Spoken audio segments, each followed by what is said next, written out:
Yeah, versus Connor Ben. We already did it. I'm looking forward to going to Vegas if we make this happen. Oh, yeah. No, we are. It's not if. We're going to Vegas, baby. How much Vegas, sleep? baby. If we do 2 nights, how much sleep we do? And we're not going to fly either. 3 we're hours driving. total. We're driving? Yeah. I've never driven to Vegas. Really? Other than drive past Vegas. Yeah, it's better to fly.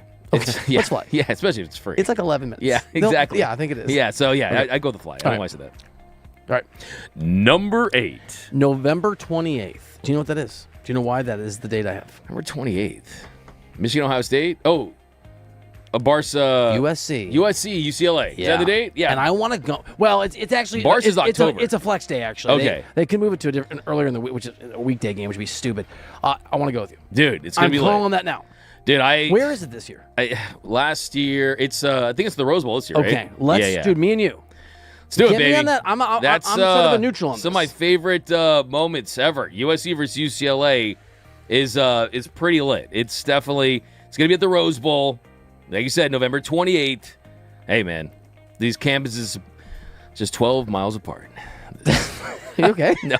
All right. Number 7. Oh my God. I am very interested. I'm a neutral here. You're not on this topic too. But I'm fascinated by Lincoln Riley and whether he is the most overhyped, overpaid coach in the last 10 years. I thought he was a sure thing when he came from Oklahoma. Yeah. And this is the year, dude. Is there a hotter seat in college football than this guy? No. That should be. He's right up there. I mean, especially if USC is the program that they think they are. Right. I was seeing somewhere that it would cost them basically at least $120 million to move off of him, considering Dude. the buyout, hire a new guy, the NIL stuff. Yep. Look, I'm a true blue UCLA guy, but I will say this. College football is better when USC is good. They should be a perennial playoff team. They have never made the college football playoff, and it's been around for over a decade. And this has to be the year for Lincoln Riley. This guy also brought a quarterback with him who Yes. was world-class elite. That should have, at a minimum, created a foundation for success. Yeah, exactly. That's the biggest thing, too. He's had talent, just the defense hasn't been there. He did have the number 1 recruiting class a couple years ago, so hopefully that plays up. Number 6. I cannot wait. This is very, very granular. I cannot wait to see Roki Sasaki come out for like electric October moments with his electric stuff. And you can vouch for this. I love Roki. I've loved Roki when he was struggling. And he's amazing now. That's a dagger one. That's one I wish I'd say. I can't. Like, just in that feeling. In the, yeah, in the Baila Roki. All right. You don't get to do him anymore. You're good at him, but you're cut off. Number 5. I mean, I like what you do. Can't Good, top that dude. guy. He's so good, right? Yeah. You already hit this sort of. I want to see if Justin Herbert is the real deal. I don't care if he lost his center. This is the year, dude. I'm tired of people making excuses. If you're an elite QB, go win a playoff game. It has to be he has to have a big step forward this year. AFC is so open too. That's the other thing. I'm not even sure. I mean, the 2 teams you should point to in Buffalo and the Ravens have new coaches. There's just tons of uncertainty. There is. All right. Number 4. I'm excited to watch the Rams try to go 16-1.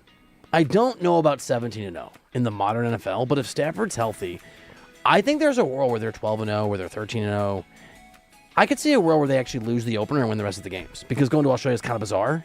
The Niners are getting beat up, so maybe that's less of a challenge, but I mean, you probably do sports gambling like I do.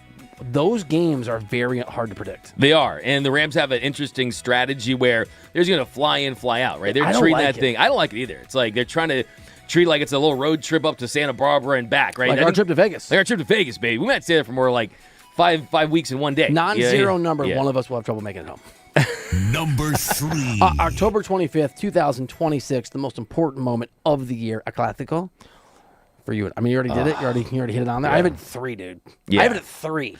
I mean, if I had at 1, that'd be a little ridiculous. So I kept it low. You gotta work your way Yeah. to it. All right, I like it.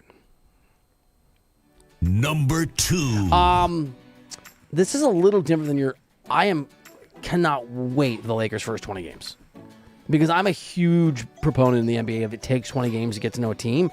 And with most teams, like, I kind of know what the Knicks are. I kind of know what the Thunder are. I have a general sense of how the Spurs play and how they're going to, I think, respond to losing in the finals and really getting destroyed.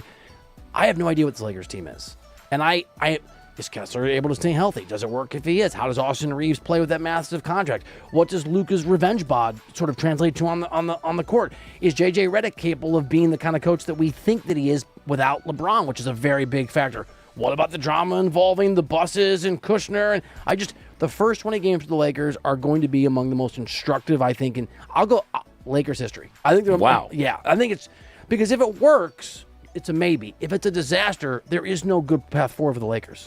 And I think, too, winning early from a vibe standpoint, right? Everything's happening this summer, LeBron going away, the ownership situation. If they come out of the gate strong and it looks like the Walker Kessler move, they hit on that. If it looks like Austin Reeves is healthy again, playing at that all-star level that he was close to having last season before the injuries. And then Luka Doncic, as you point out, this dude looks like a man on a mission. His body, the physique, he looks like having the dudes out. Yeah, no, exactly. The leadership stuff, going to Slovenia. Look, this has to be the year for Luka Doncic. And if they're like 15-5, they're 17-3. If they won some big games and beat some really good teams, I think if the outlook of the season changes, I think my goal for that team early on is, start strong and have Luka make a statement early on. So I'm with you, man. But Ever is crazy though. I like that. We had a little bit of a stream crash, it appears, but Nick has already got it back up, rocking and rolling. So we'll put that back out there. But if you're looking for the stream, I know some of you like to consume it on YouTube. If you went over to the free Odyssey app, it looks like it's back up at the Fan LA on YouTube. Number 1. So mine is this is not a shot at you. we already apologized. You qualified it. It's going to be a shot. It's not a shot. I'm not going to say you're sensitive about this. I'm just going to say I want Ohtani pitching in the playoffs is something I'm thrilled. That's not a shot, right? No shot. I shouldn't No even shot. No qualified shot. it. Yeah, no I'm shot. trying to be overly nice. Yeah. I don't like I'm trying it. to compensate. Okay. Be mean. Okay, I can do that. We know. I know. I cannot wait to see Ohtani pitch in the postseason. And if it's 3 innings at the start of games, and it's rarely, I understand that. And for reasons you walked us through, and I think most people knew, but it can be confusing. The Ohtani rule, it's not going to be, Wild Thing, Game 6, closeout, save, Charlie Sheen, Major League meets the Dodgers. It's not going to happen because of the way, because you lose his bat. But whether it's 2 innings here and there, or it gets to 5 or 6, and even if he can build up in time and the Dodgers hopefully advance far enough, I cannot wait for Ohtani to pitch, dude. Yeah, if this was a competition for these 10 storylines each, I'll give you the dub for that number 1 because Shohei Ohtani pitching in the postseason is as electric and it's a better spectacle than anything in all of professional sports right now. I don't care if it's Wemby. I don't care if it's LeBron. I don't care if it's Patrick Mahomes. I don't care what it is. We'll never see what we see with Ohtani when he's on the mound in the postseason ever again. I'll go back to Game 4. I covered it last year. I was in that clubhouse after he did that, and we were just in complete disbelief when he had the 10 strikeouts, when he hit the 3 home runs. There is nothing like it. There's nothing like it, and I'm hoping we get that signature start. Last year, Bill, he had an ERA in the World Series close to 12, right? Yeah. Which is kind of wild. So if he bounces back and has that signature start in the postseason, here's the thing, too. If you get to the World Series and they play like 15 or 16 games, and by that point he's built up to 75-plus pitches, you could see the bigger and better starts and the more potent starts. You could see the beggar. Beg those baseball guys. I was reading something right here. It was hilarious in the chat, but you could see the more significant starts in the World Series because of the length of time it's going to take him to build up. So I'm hoping he gets the 6 or 7 inning start there. The time factors are a really good point in the the thing.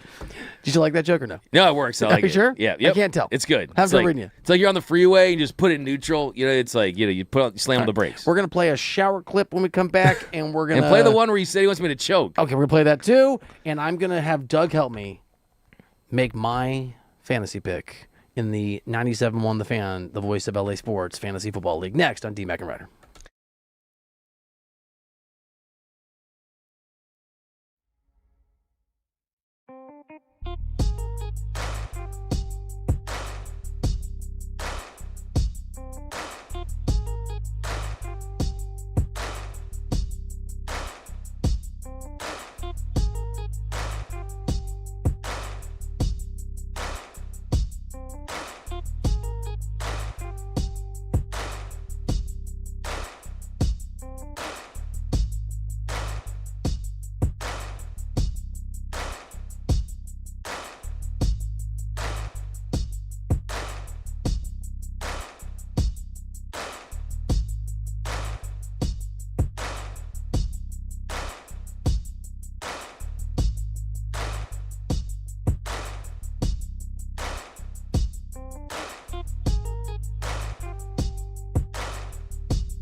All right, welcome back into the show.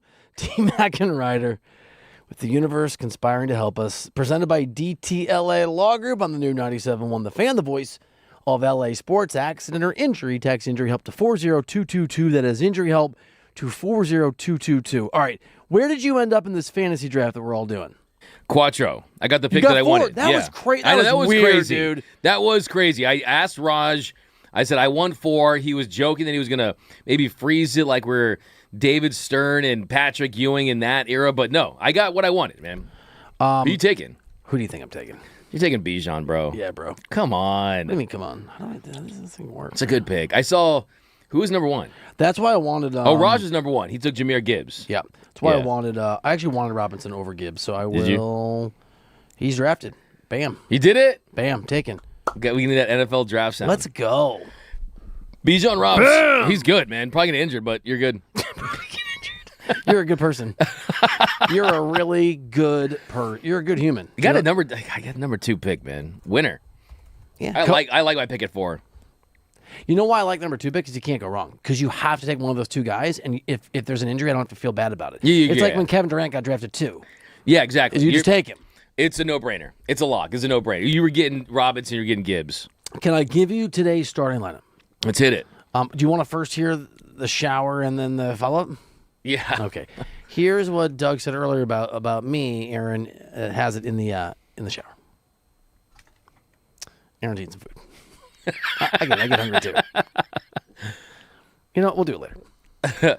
No, you eat. You No, eat. we're getting it. We're getting it. You made me laugh in the shower today. Like a text. That came out so wrong. Did That is not true. I was thinking that the is text. not accurate. I did not make him laugh. I was in the shower thinking What are about you something that you doing? did to make me laugh. You Dude, just I said was Aaron can- I was thinking about something that you had texted me while I was in the shower. You weren't present with me in the shower. Right.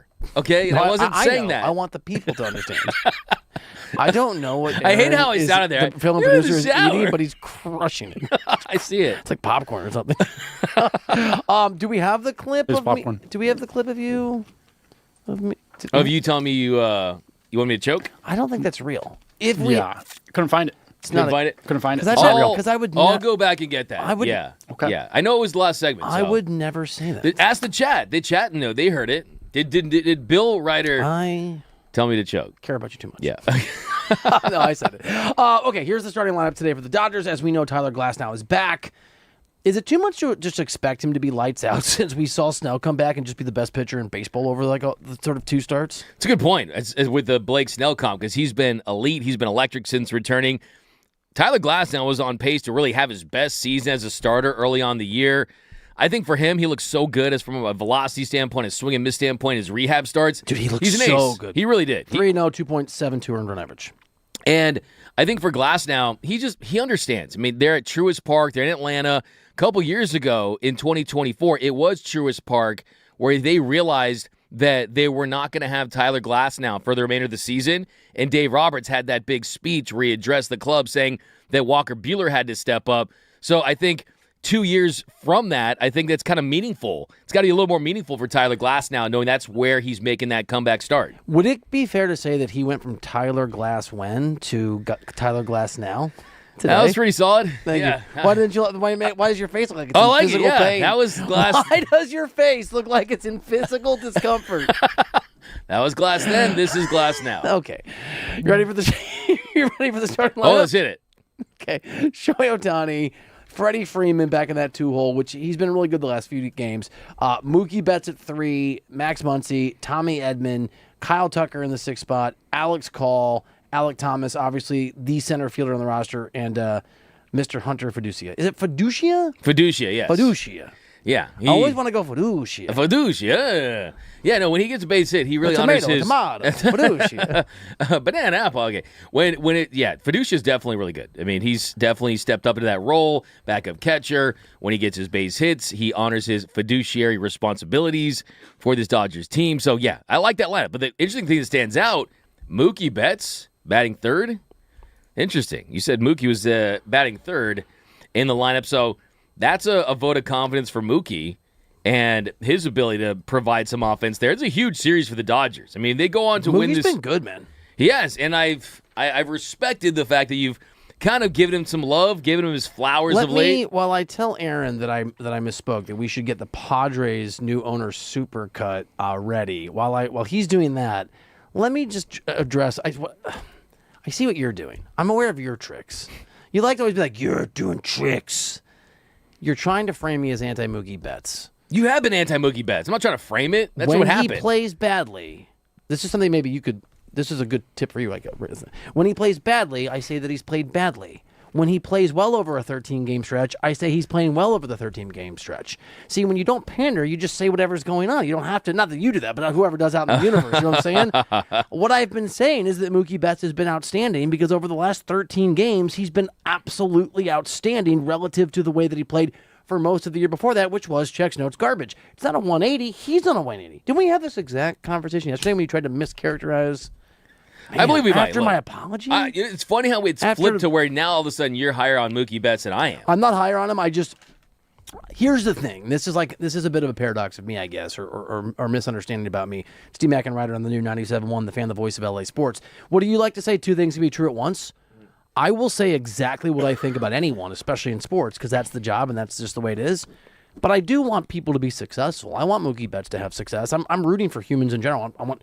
Certainly in this, I want Mookie Betts to be good. And so I can recognize when he sucks and still hope he turns it around. Yeah, certainly. I mean, I think, around. Look, that's a baseball season, right? You got a lot of hitters, even the great hitters go through extended slumps. I think for Mookie, he's feasted on some poor competition of late. So going up against a Braves team that has been struggling heading into this series, if he has a big series, I think that's a major sign and a step in the right direction that, hey, Mookie is someone that needs to get it going because they need an impact right-handed bat with Andy Pages out of the lineup. So I think that this is a part of that too, is Dave realizing that Pages is going to be out for an extended run. So let's show Mookie Betts. We give him some confidence, knowing we put him in the 3-hole, see if he has some success and kind of ride that towards the end of the season. I love it. I will be very curious where you come down on this. So the Padres have new ownership. That $3.9 billion deal has closed. The team has been bought by a husband and wife duo, Jose Feliciano and Kwanzaa Jones, and they had their introductory press conference, and I'm sure you saw this. It has gone absolutely viral. She, the co-owner of the Padres, wrote her own song, her own walk-in song that she also performed. And if you watch the press conference, we're not going to play the song, but if you watch the press conference on YouTube or somewhere, people look kind of baffled about what's occurring. She said she was inspired, that song, by the Padres, by their success. Here is basically a supercut of some of her very enthusiastic, vibrant, bubbly, confident interactions that happened at the introductory press conference of the Padres' new owners, and that certainly has all the buzz on the internets. We're gonna win. We're gonna win. We're gonna win and win it all. We hope it's sooner rather than later. We were saving up for a long time.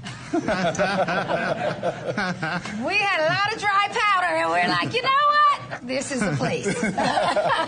When we are all in, and you all heard the song as we walked in, we are all in. It's not lip service. I did ask. I was like, well, say it. Come on. You're going to come to the studio and put some vocals down. And he said, I don't think that's a good idea. Well, humbly asked to please add my middle initial so I'm not get confused with the singer. Oh, right. Exactly. The closing actually occurred Friday afternoon. Team was undefeated under ownership. I'm just saying. We're going to get a jersey. And we even got to select our numbers. So I'm very, very excited about this. So the number that I selected was 00. I could have done one, like we're number one. But I did 00. And one of the reasons is because there are 0 limits that we have.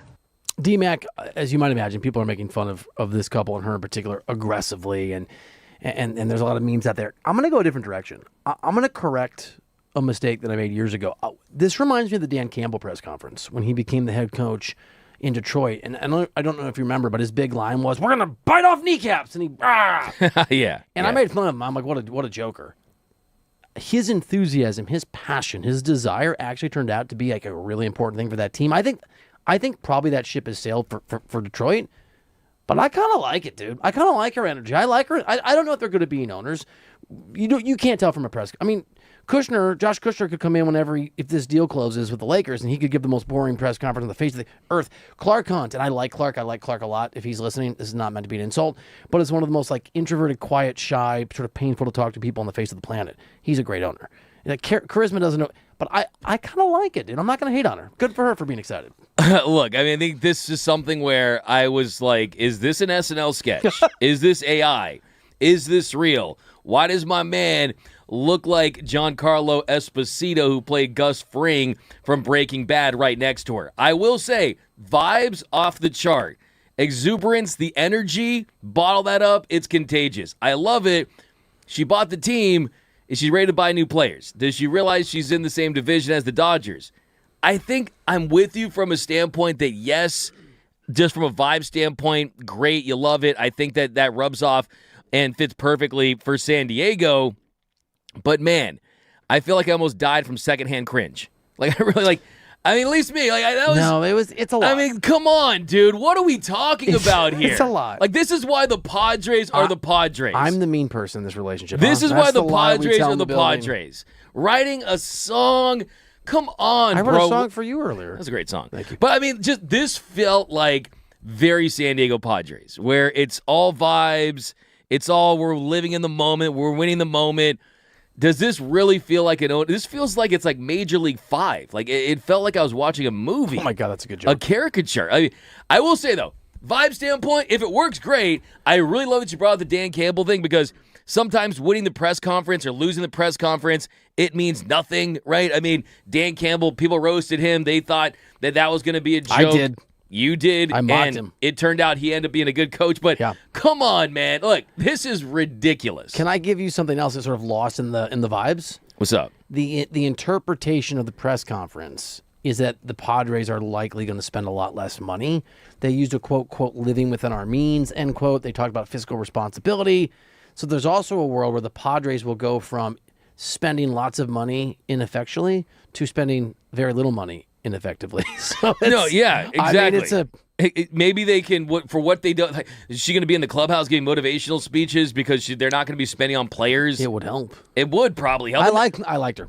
Look, I like her too. I will say this. I like her. The charisma's off the charts. You said cringe. It's cringe, though. I can like It's, you know what her. it is? It's cringerisma. Oh, bam. Yeah, That's a new bam. phrase. Who's pressing? Let's go. Cringe. D-Mac and Reiter. San Cringiego. Wait, that didn't work. But, like, I think for her. That was cringy. Yeah. But I liked it. Yeah. San Cringe But here's the thing, Diego? though. Sorry, I liked it. We kind of all boils down to this, though. Okay. And look, we know that Peter Seidler, as good of an owner as there has ever been, just absolutely beloved down there, did so many great things down in San Diego. And what they proved, you can be in a, quote, small market in Yes. Major League Baseball and still compete. They beat the big bad Dodgers in 2022, but that roster is so locked up. You have bad contracts. Manny Machado, you have Fernando Tatis Jr. You got a roster that doesn't have a lot of flexibility. I'm off to check, but I think they were on time for the press conference. Man. Which is cool. That was a fast segment. If that was the case. No, it wasn't. Really? For 12 minutes. Man, my I need a pitch clock. Yes, correct. Kwanzaa Jones, man. You're my guy. Wow. You know what I'm excited about? What's Ram up? season, and we all just assume that AD is coming back. Some slight signs that maybe that's not a lock. It's not great news. We'll give it to next. D-Mac and Reiter.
All right, he's Doug McCain. I'm Bill Reiter. Welcome back into the show. It is D-Mac and Reiter, presented by DTLA Law Group on the new 97.1 The Fan, the voice of LA sports. Accident or injury, text injury help to 40222. That is injury help to 40222. Who's on the clock now for the fantasy football draft that the station's doing? Is it me? Because I'm at 4. I don't think so.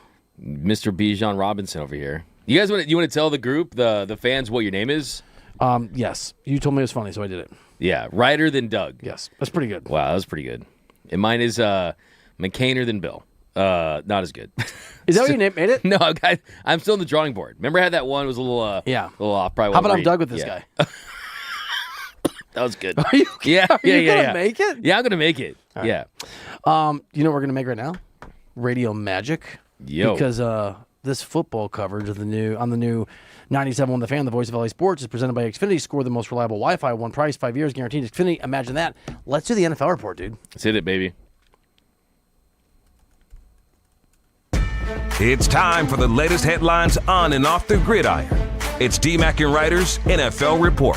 All right, Bill, let's get right into it. So, reports out of the Rams joint practice session is that Davante Adams has been, quote, virtually uncoverable. Wow.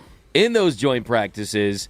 Last year, we talked about on the show, Bill, the production was a little down. He did lead the NFL with 14 touchdowns, and it was 60 catches on 789 yards, 56.4 yards per game in 14 games played. Those 60 catches and 789 yards, that was his lowest output since 2015. Also, when you look at the contested catches, that's something I've been kind of looking at with Davante Adams. He catches 10 of 34 contested targets. That's a 29.4% contested catch rate. That's a number that kind of scares me a little bit, but where are you at, Davante Adams? I miss Burr. Me too. You're hilarious. Actually, listening to you say that, listening to you read that, you made the point when we first started working together that you think the Rams have 2 of the best 5 receivers, maybe 6 receivers in football. Yeah, and this is like a lot of the Rams coverage has been sort of hinting at the fact that he just looks incredible right now. he does. I think they're going to be a juggernaut, dude. Like, I don't want to get too carried away because they're in a really tough division, and I know that Seahawks fans get pissed off. We have a few Seahawks fans listeners. Dude, who's going to beat this team when they're clicking? If they're on fire on all cylinders and they're all healthy, yeah, this team's going to win 15-plus games potentially. Like, and you pointed out, I liked you brought up earlier, too, when you dropped that 16-1, right? Because that's what it feels like. That pressure that mounted for that 06, that 07 Patriots team where you went to the Super Bowl undefeated, it felt like it was almost a cloud over that team. If the Rams lost a couple games, kind of takes that pressure off. But look, I mean, Davante Adams, though, I do think there's some question marks. I really do. I mean, the way he's aged, this is a young man's position. He's on the wrong side of 30. I think he's a deadly red zone threat. But if Puka Nacua has to miss some time, and you got C.J. Daniels, who's played very well in that slot receiver, maybe as a third wide receiver for this team, they're deep. They're not incredibly deep. It's really the Puka Nacua is world-class.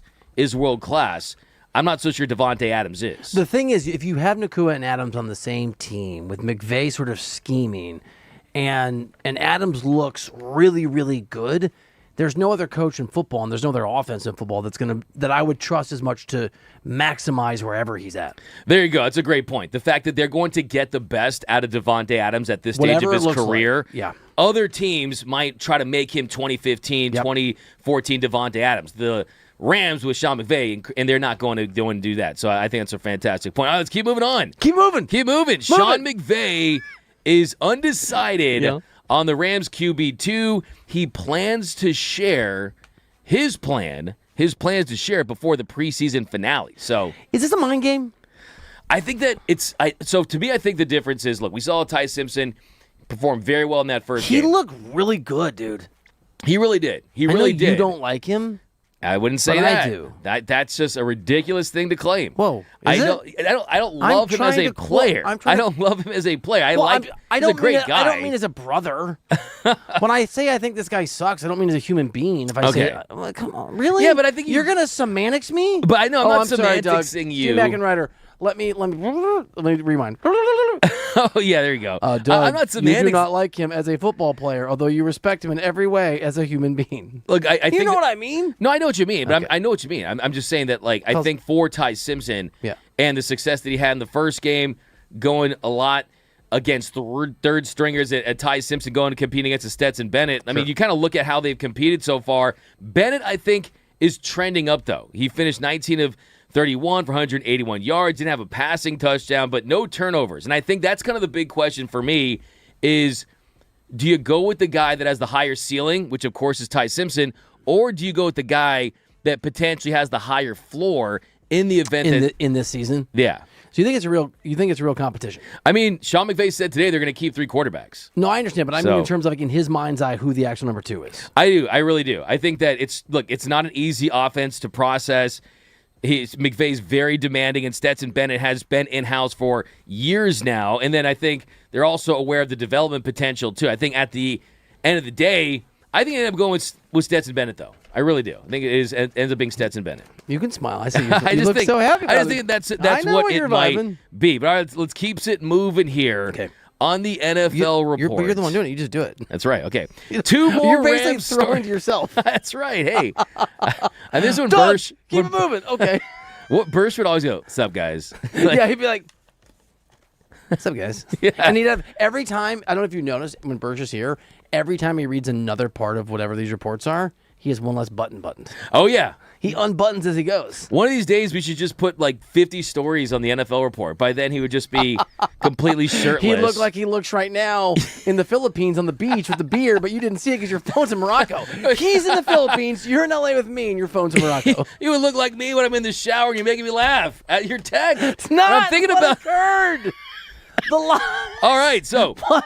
You're choking on your own lies. 2 more Rams starters Okay. joined Puka Nacua and Myles Garrett on the sideline on Tuesday. This is from Nate Atkins, who tweeted out, Terrence Ferguson missed practice with soreness. He worked out to the side today. Alec Jackson was taking care of something that the Rams knew about ahead of practice per Sean McVay. Nothing to worry about, but they're being cautious with Myles Garrett's knee. So Terrence Ferguson, I think ultimately ends up having a breakout season for the Rams, and all this talk about C.J. Daniels, rookie receiver out of Miami that's done a lot of damage in the slot, nice crossing patterns here and there. Terrence Ferguson, I think, has the potential to be an impact, vertical, down-the-seam, pass-catching tight end. I think he's the guy that's in that role. So the more he doesn't play, the more that I think Sean McVay really likes him and keeps him out. And it kind of says what he feels about Let's keep him. moving. Yeah. So, yeah, there's your This is basically the Doug segment. there's do you don't have any concern about the depth of the Rams from the wide receiver standpoint, though? I mean, I have no concern at all. no concern. Okay, you got 16-1. I have no concern about anything anymore. Okay, well, that's your I'm just NFL positive. report. That's it. Presented by Bursch. Bursch's beer. Why Bursch's is Bursch, beer. What time is it in the Philippines? Do you know? The general. Top of my head, I don't know. I woke Yeah. up to. I think just a. So he's probably sleeping Time now. in the Philippines. I'm gonna guess 14 hours behind us, but I have no idea. You better make like 50,000 vacation jokes. 6:57 a.m. 6:57 a.m. Bursch should call in. This is not cool that he's not called in. Why isn't Bursch calling Lack in? of focus and dedication. He's been, Is it possible he was going to call in and he heard you say we're in the shower together and he's just like, all right, I'm on vacation? I don't want to deal with that, bro. Yeah, I'm no, out. I'm 100% out. And we will also. I tease this. I lied. I lied to you, dear listener, here on the new 97.1 The Fan, the voice of LA Sports. I apologize. There is some Aaron Donald concerns. We're going to do that at 4:30 as its own special, great big segment. Who are you drafting? I won't tell anybody. Who are you drafting at 4 if they're there? Who are you targeting? I'm targeting either Jonathan Taylor Okay. or Puka Nacua. You're going to take Puka Nacua. Not You're necessarily. taking Puka Not Nacua. necessarily. Yeah, I've you got are. a plan. I've got a plan. There's a method to You my have a madness. strategy. I do. How many leagues you in? This year I've cut it down. I've basically in 3 leagues. I've told you I'm a 6-time champion. Yeah, I was- in oh my 40 God, I plus was leagues. about to Why do you make fun of me for that? Why do you bring it up unasked every time? I mean, because you don't keep track of how many times you won your leagues. We had a new person who was walking through the hallway today, and they're like, "Oh, hi, I'm whoever their name is," and I go, "Hey, I'm Bill," and Doug goes, "Hi, I'm a 6-time champion." I've won, It was wild business. I got 6 belts, That was baby. crazy. 6 belts. Oh, I'm was it coming with- for 7. Did you win in a league that had David and Joey and Milo and Alex and Cheese? And Don't Sherman? you don't want that league is done. There's toxicity in that league. Oh, can I blow yeah, up? Yeah. Were you the problem or the solution? No, it was David. David was the big problem. Okay, David's a He problem. flipped over the Monopoly board. He's always been a problem. Yeah, That David's David problematic. Guy. You know what else is a problem? The Atlanta Braves, and we're going to preview that series for the Dodgers next on DMAC and Reiter.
All right, D-Mac and Ryder presented by DTLA Law Group on the new 97.1 The Fan, the voice of LA sports. Accident or injury, visit calldowntown.com. That's calldowntown.com.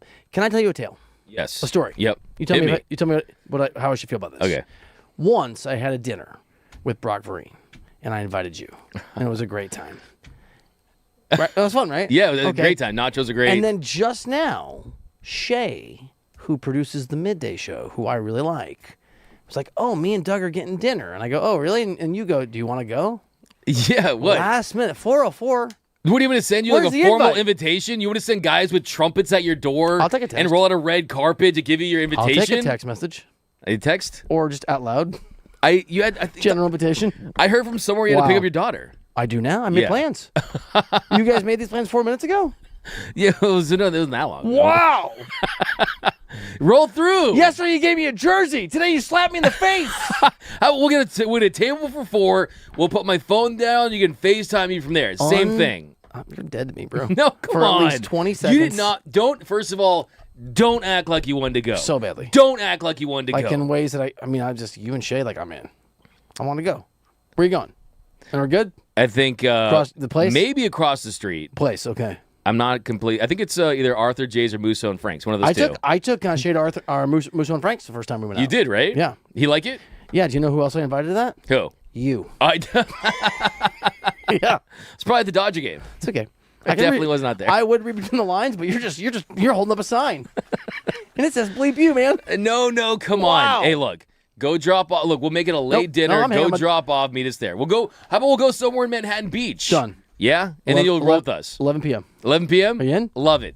You're Let's there. do it. I'll meet your other Jay. 24/7. Arthur J. Someone that late? No. I was about to say. No. Yeah. You're not showing up. You got the keys. Huge series that gets underway in about, 15 minutes. Braves, Dodgers. And the Braves it's not like the Braves have played particularly well lately. I mean, the Dodgers have had the advantage of playing bad teams. Won 6 in a row against the Pirates and the Rockies. Had lost, 3 out of 4 against a really good Brewers team. Atlanta's been kind of mid. What is your vibe on how well each of these teams are going to perform?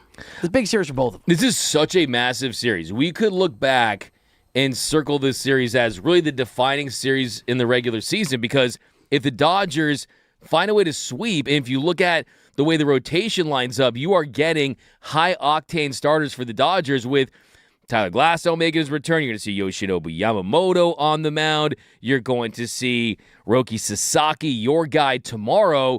If the I do love Dodgers, that guy. you love Roki, dude. That's your dude. If the Dodgers can sweep the series, they give themselves a cushion to where they're probably going to end up with the Brewers for the best record in baseball. They could pass them, but at the very least, they could make it to where they get enough separation. You could end up with a 7-game lead over the Braves in the league. You avoid having to play that wild card round. Like, there's just so much at stake in this series where if you do get swept, though, if you do lose 2 out of 3, we saw the Dodgers, they did not pass that test against the Brewers a couple weeks ago. So this is another National League foe, a team that expects to be in the mix to win the World Series. So if the Dodgers lose this series, drop 2 out of 3, get swept, they're basically right where they were, where they're just trying to fight off the Braves to finish with those top 2 seeds to avoid that wild card round in the National League. Let's say it's D-Mac and Ryder here on the new 97.1 The Fan, the voice of LA sports. We are your home to preview every single Dodgers game, including today's, which begins in Atlanta in about 12 minutes. And as we're talking about, it's a huge series. Let's say that the Dodgers lose 2 out of 3 in this series against the Braves. And they do that with some of the big guns you're talking about. Glasnow, Roki, Yoshi, right? And obviously Glasnow's return. We'll hit that more thoroughly here in a second from the IL. Will losing 5 out of 7 against the Brewers and then Atlanta, despite the fact they won 6 in a row in between against bad teams, will the 5 out of 7 against really good teams constitute a reason to be hyper worried? Because that is where I will go. I know you will. And I think I will. I don't think I'll go It depends what it looks like, right? So it's just about to say. The Like, how context, do yeah. they lose those Right. games? Are they able to generate runs? Can they hit high velocity? Are they just scratching by it and score 2 or 3 runs? Is the bullpen blowing like quality starts for these other guys? Like Does the excellent outings, bullpen get it gems? done? Absolutely. I think it's not just if they lose, it's how they lose. Yes, that's fair. But I will say, I just think big picture, I don't think the Dodgers would say, oh, wow, the Braves beat us, the Brewers beat us, and we face them in the postseason, that's going to be in the back of our minds. I don't think it'll work like that, but I also think that the opponent that's in front of them needs to be beaten if they want to accomplish their goal and finish with one of those top 2 seeds. So I think that it just happens to be the Braves. It just happens to be the Brewers. But look, big picture, I think what it could do is give those guys confidence. I don't think the Dodgers would. I don't think their confidence could take a hit, but they could be giving a team confidence, knowing that, hey, if we run into these guys again, we did see them and we did have success against them in the regular season. Let's say that they get to Yamamoto. Let's say they get to Tyler Glasnow. Let's say that they get to Roki Sasaki, and then maybe a game Roki Sasaki is closing. That's just kind of how this works, right? Matchups work. Familiarity is a factor, so I think that is a factor. Here's where I'm coming from. It's not you lost 5 out of 7 baseball games in August, and therefore you're bad. It is that I had real concerns before the Pittsburgh series began that the Dodgers were a mediocre baseball team going back a month and a half, and that it wasn't a real test playing the Pirates. And by the way, they swept the Pirates. They did not do that with ease in every single game, right? I mean, some of those games were closer than they needed to be. And some of the stats on this are, now this isn't true anymore, but entering Friday's series against the Pirates, the Dodgers are 21-21 going back to July 1st. They had a bottom third offense in baseball over that stretch.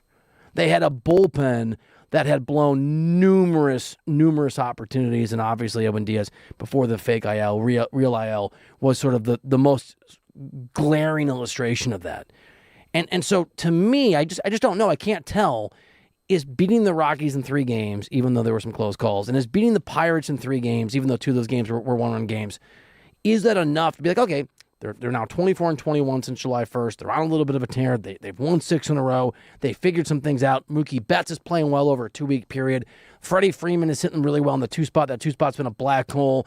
I don't know, dude. I just like, the reason I might react a little worrisomely is not because of a 7-game sample size, but because of a 42-game sample size that I think maybe got obscured by playing bad teams for a stretch.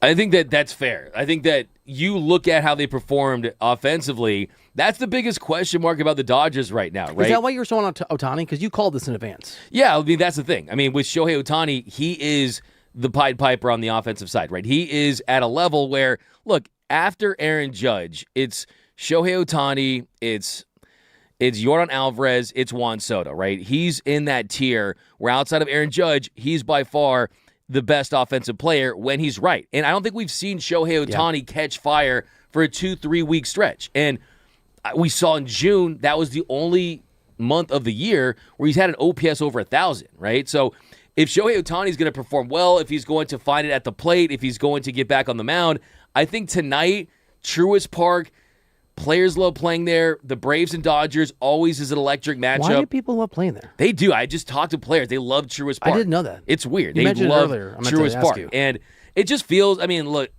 the way that you look at the Braves and the Dodgers historically, they've always been 2 competitive franchises very that well run. Very well for a long run time. battles, and you go over the late 80s, early 90s, the way they played. But I think for me, what I'm looking at is, can they continue what we saw during this 6-game stretch, where 10 of their 37 runs they scored, 10 of those 37 runs were via the home run ball.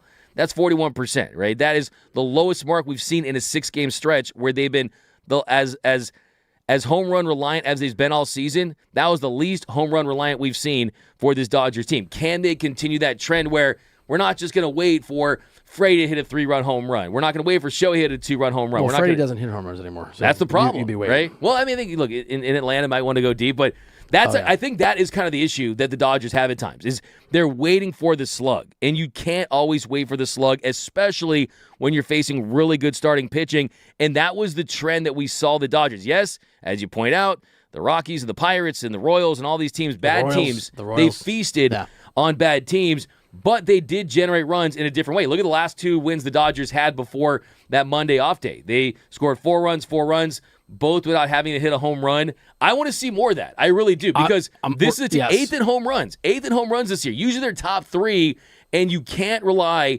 on the randomness of the postseason to allow you to hit home runs. Dude, we are completely on the same page. It's D-Mac and Reiter on the new 97.1 The Fan, the voice of LA sports. I do like how the universe sometimes winks at you, right? Like it gives you a little like, what's up? It is, I think, beyond debate that if everyone is right in the Dodgers starting rotation, it's one of the great starting rotations in the history of the sport. And I think maybe one of the, for me, right, there's some nostalgia with Greg Maddux.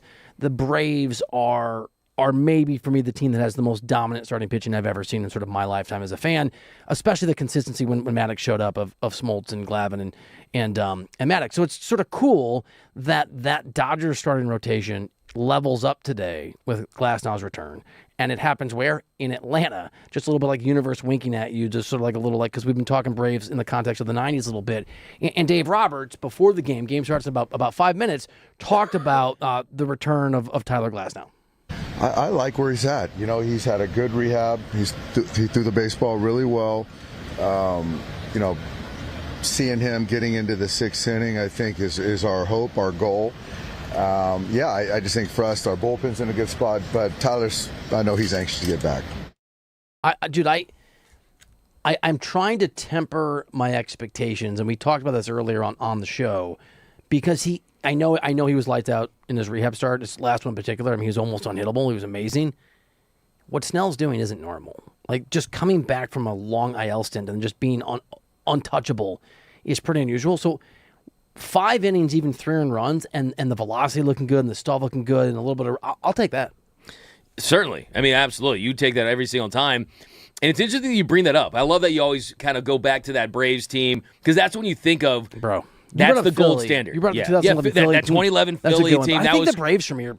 Well, because you had 3 Hall of Famers in their prime. Absolute and hungry in their prime. Because they hadn't won a World Series for a stretch, too, right? Exactly. So there was like this desire that matched it, too. Yeah, I'll never forget. I mean, just watching those games on TBS when you had Maddux, you had Glavine, you had Nagel, dude. Millwood was crazy. I mean, they were just pumping out starting pitchers. The lefty, whose name I forget every time, Avery. Yeah. Steve Avery? Yeah. Millwood. Wait, no. No, wait. The big lefty was, I think, Steve Avery. Yeah, that's right. That was like the early run. Dude, and he was good, man. Yeah, they had early run. Yeah. They were pumping out starters at a rate where it felt like they were the only team in baseball that was that deep when it came to starting pitching.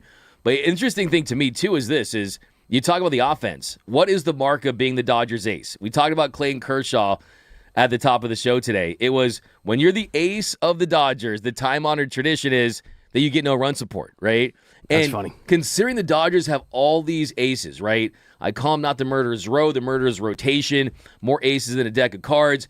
I think that can make an offense, even if they don't want to admit it, it can make an offense complacent, right? Because you're like, do we really need to give Tarek Skubal 5 runs? Do we really need to give Blake Snell and Tyler Glasnow and Yamamoto, who need to score 5-6 runs for them? I think that you want to make sure that the performance of the offense is at least close to matching the performance of the starting pitching, but it kind of makes you wonder, like, the offense needs to say, hey, we're going to do our part in the group project because the rotation is so stacked that we see it when Yamamoto's on the mound, when Skubal was on the mound. You're just not getting the same amount of run support. I like the group project drop because there's nothing worse than being assigned a group project randomly in college. Oh, yeah. Because you know there's 2 idiots who's going to do nothing. I know, right? Yeah.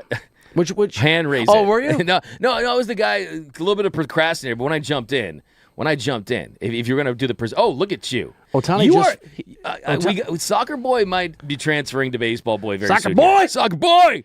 I mean, Fangraphs. That's you the got kindest the MLB condescension. TV. It's not condescension. I love how you say that. No, Ooh. it's good radio, isn't it? Us oohing and eyeing. Yeah, Shohei Ohtani ground out, right? Yeah, he grounds out. Yeah. So, yeah, I think that's another thing to consider, Wait, too. why? Because you just, I see you on on? Fangraphs. I see you on Baseball Savant. I love the baseball. You do. You love the baseball. I'm a baseball guy. You are. You're a baseball guy. You're a seam head. I genuinely did not know you're that my as best much. friend. Hey, people, let me tell you about my bed. Okay. Well, that's right. Until the dinner fiasco. Yeah. Of 2026. Do you want to roll? I actually have no desire. You don't? No, zero. Really? Yeah. Why not? I have plans. What's the plan? That's a big HELLNAH. I'm taking my daughter out for dinner. Oh, good times. A little father and daughter time. It's going to be good times. But if you guys had planned it, I would have planned it with you. You would have. Yeah, okay. I would have all right. No taken. Aren't you doing work, though? Yeah. We're talking about the news situation with the Rams show. Okay. Yeah, so it's going to be exciting. A lot to talk about there. But, yeah, I mean, this series, this team, this rotation, really when you think about where this lineup is, that's another thing to look at, too, is Your dream is Freddie Freeman as the leadoff spot. I mean, my dream. I know that you think it's silly. That's I don't fine. think it's that silly. I think it's Silly? We're getting loose, bro. Yeah. It's only Tuesday, dude. Is it? No, I do. Look, and this is a thing that began with you convincing me. Freddie just flew out to the left. You convincing me. That didn't take much convincing that Ohtani is being wasted in the leadoff spot. Mm-hmm. And as soon as I got on board, you pulled a Doug McCain. You like to get me in a place, then criticize it. You're like, it's never going to change. That's the frustrating thing about the Dodgers, right? Is they're never going to change. They don't change, and then they work their way through those slumps, and then they look at you and they're like, aha, we told you so, right? Would Andrew Friedman be a good sport if we engaged in respectful banter about Ohtani in the leadoff spot? 1,000,000%. He would. Yeah, absolutely. Okay. He's got an answer for everything, dude. Like, that guy could run for president, not just of the Dodgers like he is. He could do the president of the United States. Like, this guy is very pledge polished. allegiance to the Dodgers and the championships they've won. Yeah, there like you that? go. All Yeah, right. certainly. Certainly. No. To clarify your point, I do. There's not enough run production. I think Ohtani, to quote you, his slug has been wasted. He has Mookie Betts hits the ball hard. What am I doing? I'm And Mookie Betts grounds is short. And this, by the way, 1, 2, 3. this is a pitcher who has a 6.23 ERA entering this game. Okay. This is the guy you get to. Yeah. So this should be a guy that you handle. First time through the lineup, maybe they get a look at him and hit him. They crush him second time through the lineup. Hopefully. That's the plan. That is the plan. Yes, Freddie Freeman as a leadoff hitter or something I would allow because it's not like they're stealing bases anyway. I'd sacrifice the speed. Shohei had a couple steals this past weekend. He has a 330 on batting average when he's not in the 2-hole, Mr. Freddie Freeman. Yeah. He's the batting champion when he's not in the 2-hole. Also, he's been pretty good in the 2-hole the last 3 games. He has been, yeah. But before that, this past weekend, 22 of 100 when he hit in the 2 spot. Jeez. It's 220. I do the math. You did. I'm a mathematician, You did, baby. man. I'm a mathematician. I read your paper the other day. I kind of peeked at it. Yeah. Yeah. You look like you're a little put out with it. Put out? A little judgy. I was not at all. Why are you doing this while I'm gone? That was the vibe I got. You're like, why are you photograph on me when you I'm really Barcelona? read into things. Do I? Yeah. Am I correct? No, not on that one. On that No. one? Right. Heck no. Okay. Whoa. So, yeah, I'm excited to see Tyler Glass now. I really am. I think the thing about Glass now, too, the other thing, when you see him on the mound, his dominance, is that for this Dodgers team, he doesn't have the pressure to be a 1, 2, or 3, but also he can pitch like a 1, 2, or 3. So it's a perfect role for him. So I'm really excited to see him sort of get out there and do his thing against major league hitters again. And you've said this, for you, the ideal scenario for Glass now is basically the guy that comes on in the playoffs after Ohtani starts. So it's Ohtani 3 innings to start, maybe he ramps up, and Glass now for 3, or maybe he ramps up. And then if things go well enough, is there a world where deep in the postseason you could just see those guys going for a game combined? Absolutely. You get 4 or 5 out of one and get 4 or 5 out of no the doubt other. about it. I think people forget this, right? Who got the save in Game 6? Yep. Right? It was Tyler Glass now. His first was, I think, of his career. Yeah, so that was the one. That's the big difference, too. When you hear the talk, the discussion about maybe using Shohei Ohtani out of the bullpen, that's a whole different routine. That's a whole different warm-up. Tyler Glass now has shown for the last couple of seasons that he's comfortable doing that. He's comfortable getting loose in the pen, going out there, and getting the job done in those Braves uniforms, man. Classic. Do you think Freddie Freeman wants Matt Olson to strike out every time he comes to the plate? He must. I mean, Do you think if they did him so dirty? Oh, bro, that was a betrayal. This is a good opportunity to thank the Atlanta Braves. It's a betrayal. Thank the Atlanta Braves for choosing to go with Matt Olson over Freddie Freeman. He falls into the Dodgers' lap.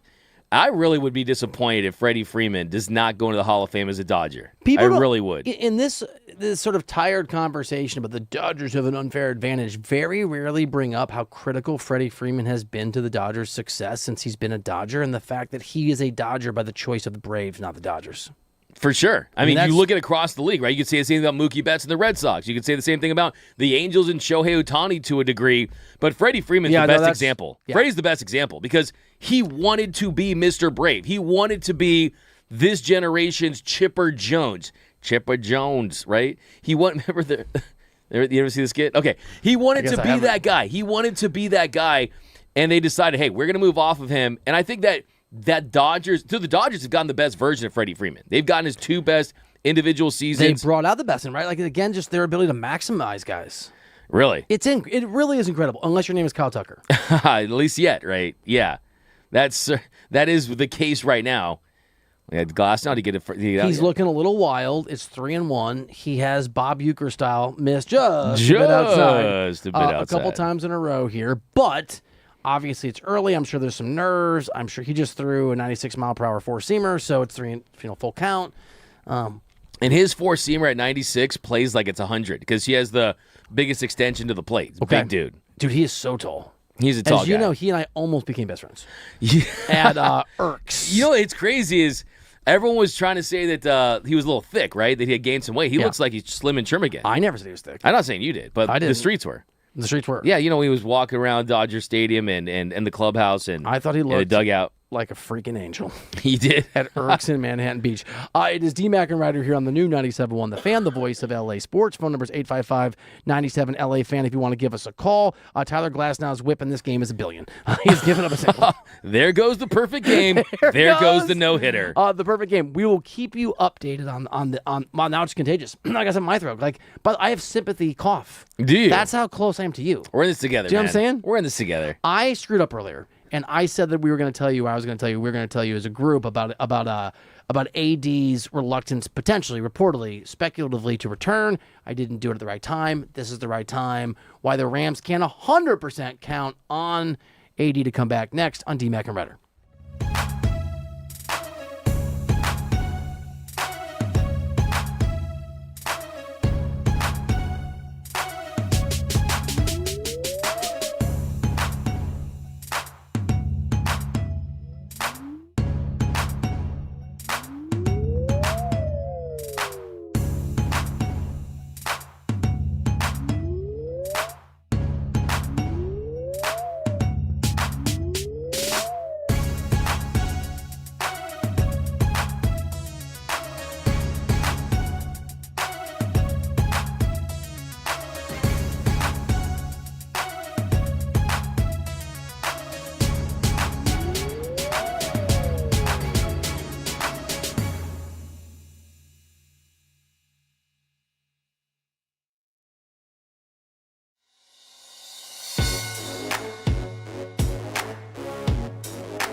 All right, welcome back into the show. D-Mac and Reiter, presented by DTLA Law Group on the new 97.1 The Fan, the voice of LA sports.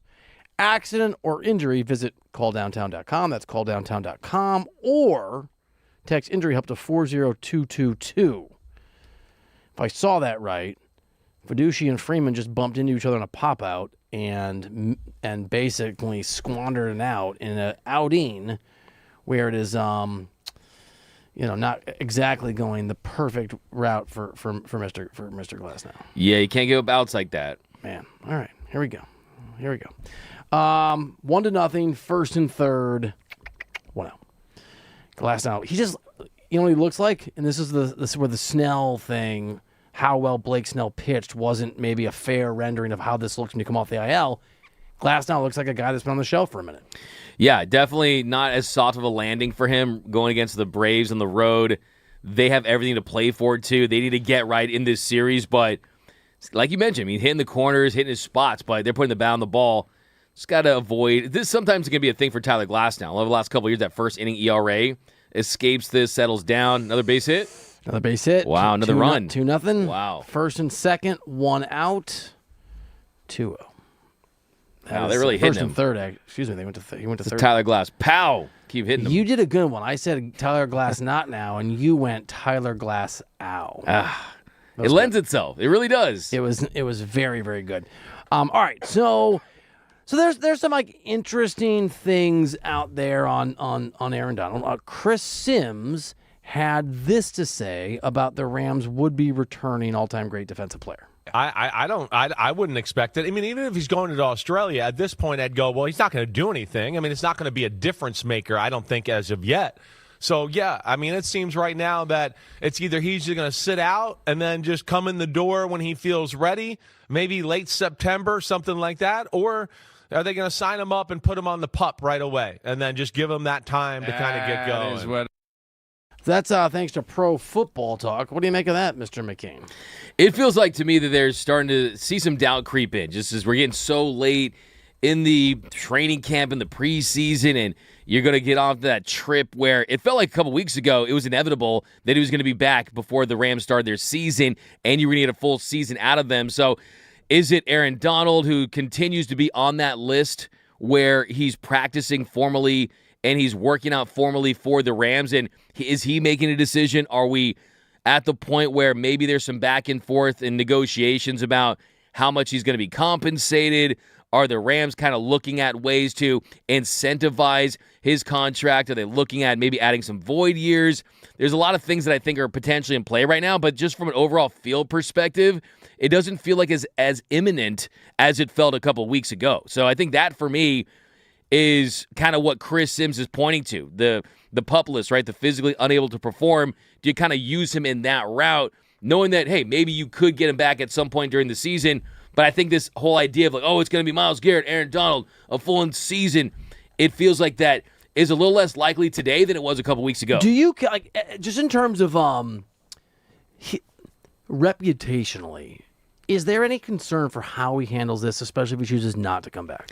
I do think so. I really do. I think at this point, it feels like there's just been this big, massive tease. And yes, it's Aaron Donald. The man can do whatever he wants because he's a Rams legend.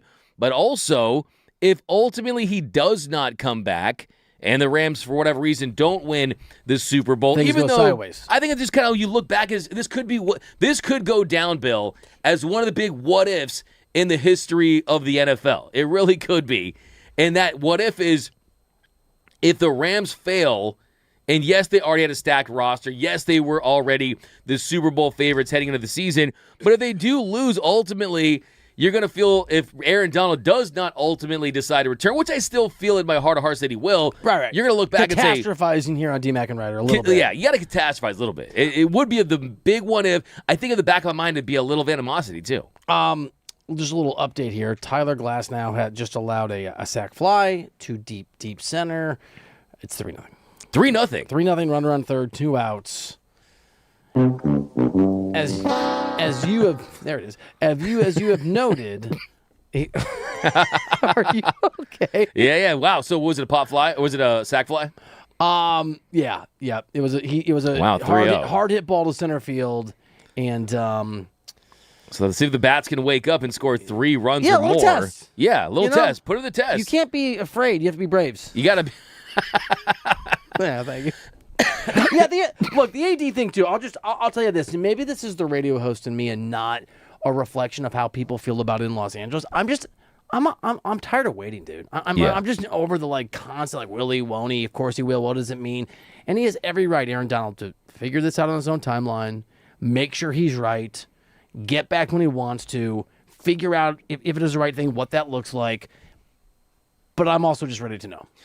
For sure, I want to know. That's where it feels like we're at the DMV. We just got there. We got the ticket. And it's like you're 99, and then they're like, dude, that's the worst. They're like number 3, and you have 99. You're like, okay, I'm gonna be here for. That's how it feels like for me for Aaron Donald. It feels like we've waited so long for this. The impatience has boiled up, and I think too, just big picture, it was about what could this look like with Aaron Donald and with Myles Garrett. And I do think behind the scenes, I was just kind of looking into it the other day. Back in 2022, the Rams basically just ripped up his contract. They gave him a new deal. They basically added $40 million over the last 3 years. And that new 3-year deal, that commitment was worth $95 million. So that move made Aaron Donald the first non-quarterback to average more than $30 million per year. And that was important to him, right? That meant something to him. So it kind of makes you wonder. With Myles Garrett, they got him a new deal when he came to town. Aaron Donald is sitting there saying, yes, I have missed time, but the last time I did play, I was still elite. Is Aaron Donald behind the scenes saying, hey, I will come back, but also we got to get down to business on a contract? It doesn't feel like it's going to be this labor of love where, hey, I'm just back no matter what. You can pay me $30 million. Maybe he does want a different type of contract. And the way I look at it is, look, I love AD. He's my favorite defensive player ever. He's a legend. But remember what I said earlier with the 57 players that are among your top 3 players of all time? Oh, he's definitely one. I'm just saying. That's a callback. That was a goal. No. You're acting like I'm doing. There's AD. I only like the greats. Okay? No role players for me. He's elite. He's one of the best players to ever do it. No one's questioning he's elite. But I think the cleanest thing they could do would to be just revise his entire contract. Glass now out of the inning, by the way. He's out of the inning 3. He also, 3 runs. if I'm seeing this, I'm obviously we're hanging out. D-Mac and Reiter. That is very cool. So I might have seen this wrong. It was 3-1 with a runner on third, and it looked like Glasnow actually threw a pitch that the guy swung through, did not foul tip. And is it Fiducia who's the catcher? Yep. Basically just botched it and went past him, but the umpire, I think, erroneously called it was a foul tip. Really? So the guy couldn't take home. Wow. And then I think it was Yastrzemski. I think Yaz was arguing for so the ump. So it could have been 4 runs. Yeah, I think the ump just saved Tyler Glasnow, if I saw that properly. A fourth run. Like you mentioned, I mean, this is a good opportunity for the bats to step up. They need a signature offensive game. I'm glad Ohtani's leading off when he hits a home run. You told me yesterday it can be worth 3 runs. I didn't know what. I'm trying to understand what you're saying. I said that Shohei can do damage without anyone on base. And I was pondering it. Oh, come on. You're crazy. Hey, we should just read the subtitles because Clayton Kershaw's in the booth. So we read the subtitles. Go back and do it's a little Kershaw time. Yeah, Clayton Kershaw in the booth with Joe Davis for the first time. So very interested to see his perspective there, him breaking it down. But, of course, we're on the radio, so we can't have the audio. No, it's harder. So Bill's probably going to get the subtitles, and we can just You're asking me to put the subtitles on? No, I'm just playing. Oh, my God. I'm getting told what to do a lot today. No. Getting bossed around a bunch. So this, if he gets rocked. All right, yeah. This is his first start back. He's got. That's the thing. Yes, it's a first start back. How about this though? Okay. What if Tyler Glass now has 2 or 3 starts where he's not looking like a Tyler Glass? You gonna cut him? You're done. No, DFA. No. I mean, no. Look. He has incredible stuff, and I don't think it'll be 2 or 3 starts. Do you? No, I don't think so. I think he'll get there. Yeah, I think he will too. He'll be fine. But what if Roki outpitches him down the stretch? Is my point. You already know what I think about this. You going Roki over Glass now? Roki is my number 1 pitcher, dude, of all time. He's like Greg Maddux and Randy Johnson rolled into one. Like he's your guy. Here is my sacrilegious thing to say, by the way. I still think if I'm going best pitchers I've ever seen, I think it's our era, right? I think for me it's still Maddux 1 and Kershaw 2. Yeah, I mean, look, I'm not for me. I would say who am I missing? I would say Pedro. I think Pedro Martinez. Pedro to me, it's Pedro. Wow. It's Randy. it's Maddox. I might- I think. Look, and I don't know how you feel about Roger Clemens. I'm guessing you hate him. I mean, he's not my guy, but I look Pedro throwing Don Zimmer to the ground. I'm not sure if that's like a bonus, like a subtraction or That's why he's or on top of adds my where list. he should be. Yeah, Pedro's the man, dude. dude, he was The Maddox best and pitcher in Kershaw, baseball dude. at the peak of the steroid era. I thought Kershaw had a chance. This is my non-Dodgers fan take, whatever, 10 years ago. I thought nationally, I thought Kershaw was the first pitcher since Maddox that had the chance to be the best pitcher of all time. And that's like, it's obviously a different conversation in baseball than it is the NFL or the NBA because it's just such a longer timeline, such a bigger sample size of guys you're competing against. He didn't get there, but he came close for me. The guy's amazing. He's at that table. I mean, Kersh all-time 80.9 WAR, Pedro Martinez right there. I think Can you give me? Yeah, Pedro's at 83.9, and then Wow, wait, what? This is pitching war leaders. pitching WAR leaders. All right, hit me with it. Well, Actually, can you hold it? And we'll do it in a second. Okay. Greg Maddox is crazy. The pitching, all right, that's the tease. Greg Maddox's war is crazy. That and NBA hardwood headlines next on D-Mac and Reiter.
All right, welcome back into the show. D-Mac and Reiter, presented by DTLA Law Group on the new 97.1 The Fan, the voice of LA sports. Accident or injury, text injury up to 40222. I was half watching this Dodgers game, and somebody struck out with runners on first and second, and I think one out, and I just go, "You suck, Kyle Tucker." Was it Kyle Tucker? It was like Alex called. Yeah.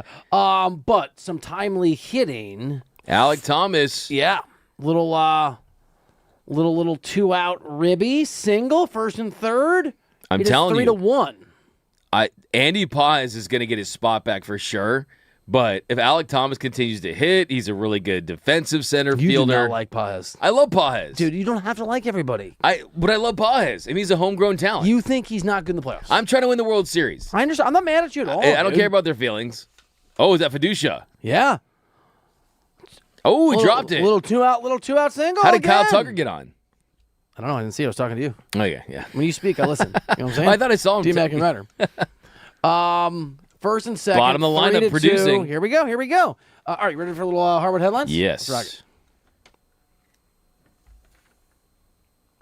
it. Okay, well, it's not playing for some reason. Reiter. There we go. Bam. All right. I'm trying to figure out this. It's all good. Adam Silver could play a role in the Bus family drama, D-Mac. Reportedly, Silver thinks that he can use his relationship with Jeannie and the trust with the other siblings to try and play mediator. That's wild. That's wild for Adam Silver to He's get involved now. delusional, It's dude. crazy. He doesn't have a silver bullet. Yeah, I mean, just where do you think his? I mean, where do you think his reputation is right now? I mean, genuinely, It's a good question. I think it's way down. Yeah. If he's GE stock, you wish you'd sold it a long time ago. Yeah. You know? Yeah. 7, 8, 9 years ago when he kicked Sterling out of the league, It was like he was going to be the GOAT commissioner, he was right? Tesla stock. You know? Peloton during COVID. Right. That was better. That's good. I never got one of those, clearly. But I didn't either. Equally clearly. but it's wild because when you look at Adam Silver and the Bus family, everything involved with it, the fact that there's even discussions about him getting involved probably makes it feel like he feels the need to do that, especially getting past the whole Kawhi Leonard thing. Is this the top of the list for him to do? Yeah. He, I mean, look, dude, like, here's the thing. This is my sort of baseline takeaway on this. Adam Silver saying he's going to play a role means he finds it to be significantly problematic. With most minority owners selling a share, he would probably stay out of it because you don't want to get sideways with any owners or people that are sort of involved in ownership hierarchy because ultimately Silver works for these folks. This, to me, is a sign that he understands that this can destabilize the Lakers' front office situation because of Jeannie's role as governor. And the last thing, literally maybe the last thing that the NBA needs is a destabilized Los Angeles Lakers organization when they're the steward of one of the 4 most important players in the NBA.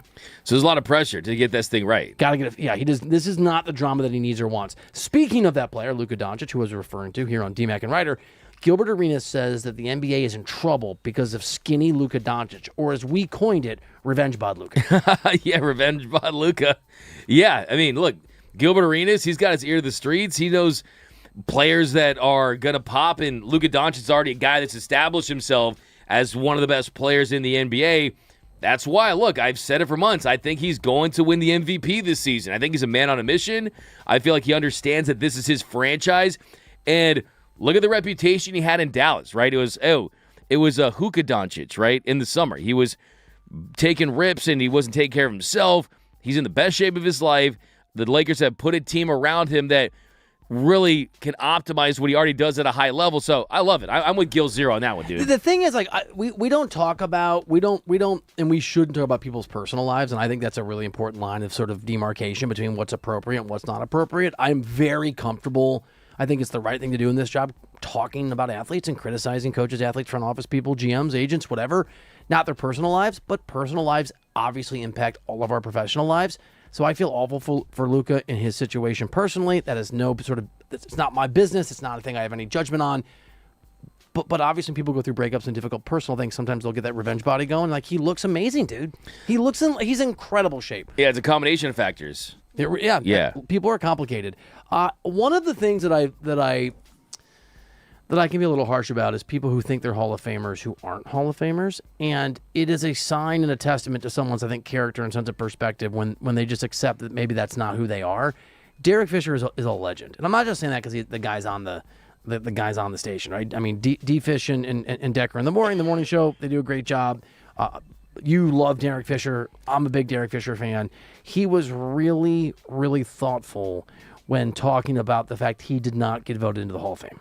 Because the Hall of Fame is rightfully designed for guys that like individually, like are by far like the best players that have ever played professional basketball in terms of like their production, their stats, their impact. Like it's different than being part of great teams, in my opinion. Like I'm okay with it. I know the 5 championships like didn't just fall into my lap. Right. Like I know how much I had to do with them. But at the same time, I do recognize there's a difference between me and Magic Johnson. That's fair. You know what Deion said? I should not be in the same room with Magic Johnson. I mean, the thing is, he should be in the same room as Magic Johnson. Maybe not as a Hall of Famer, but I'm not sure he's making this point. He's being very gracious. You can have a Hall of Fame career without being a multi-time champion. You cannot be a multi-time champion even as a Hall of Famer without Derek Fisher's in your life. 100%. I mean, Derek Fisher, he was so pivotal to that team, 5 championships. I mean, I was looking up.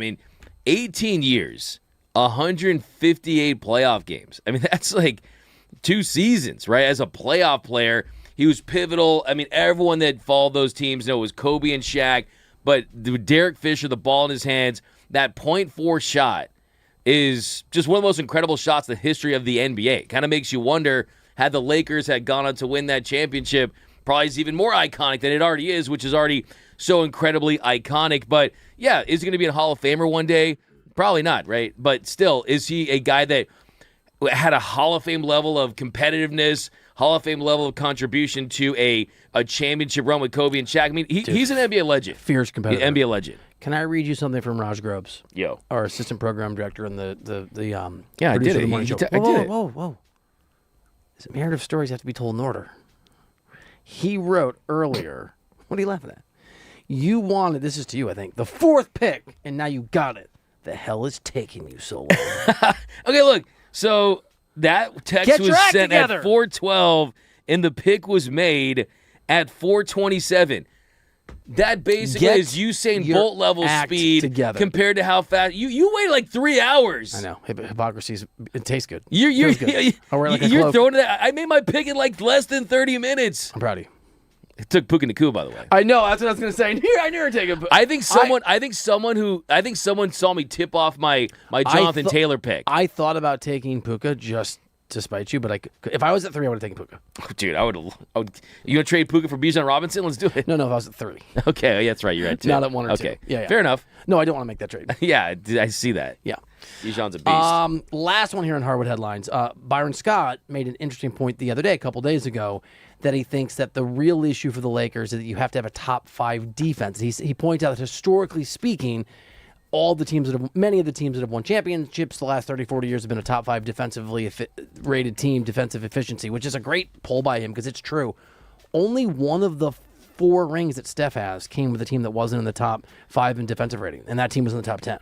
It starts on the defensive end, right? Defense wins championships. That's why this Lakers roster is one that kind of makes you question things because Luka and Austin Reeves, your 2 best players, aren't defensive-minded. You did air quotes. If you did not see this because you're listening on the FM on 97.1, Doug McCain, my partner, did air quotes around best players. Oh, because I think their fans in the face. Oh! Can I hear that again?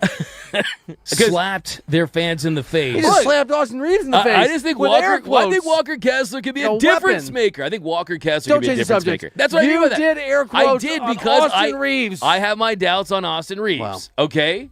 And I needed him to prove me wrong this year. Don't air quote it. The people have to hear it. That's true. You know what I'm saying? I didn't even realize. Don't hide your take. You know what's crazy? I didn't even realize I was doing it. Yeah, you did. Maybe I did.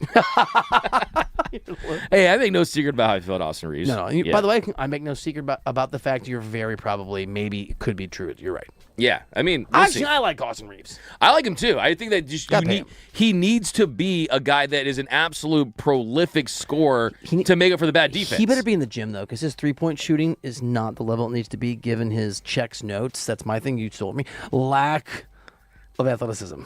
Yeah, exactly. The checks notes thing you took. I've been doing that for... I went through every one of your Dodgers Nations for the last 7 years. Come on. And you never did it once. I don't even know what you're talking about, first of all. Second of all, checks notes. That's something. I don't need checks notes. I don't need checks notes. I don't need checks notes. All right. Yeah, checks cash, baby. Give it back. I want it returned. Okay, here. Boom. There it is. Thank you. Copyright. Okay, copyright, the Bill Reiter patented move. Okay. You have to decide right now. The Lakers finished what in the Western Conference? I'll go 4. 3. Optimistic. Hope springs eternal in the summer. Why'd you put 3 in air quotes? No, I didn't. No, you didn't. That time you didn't. Slapped their fans. That's one of my favorite all-time bits. They totally did, by the way. What's that? They totally did. No, they didn't. Oh, my God. Slapped. I'm not going to do the show before the show and the segment twice. It is time to hear what it sounds like when Sean McVay breaks down the quarterback battle for the 2 spot to back up the reigning MVP. And you made a great point earlier, D-Mac. It is critically important because of the standards and expectations of that team. If something happens to Stafford, you got to know who's the next guy up. McVay will tell you about that battle next here on D-Mac and Reiter.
DMAC and Reiter, presented by DTLA Law Group on the new 97.1 The Fan, the voice of LA sports. Accident or injury, visit calldowntown.com. That's calldowntown.com. Solo show!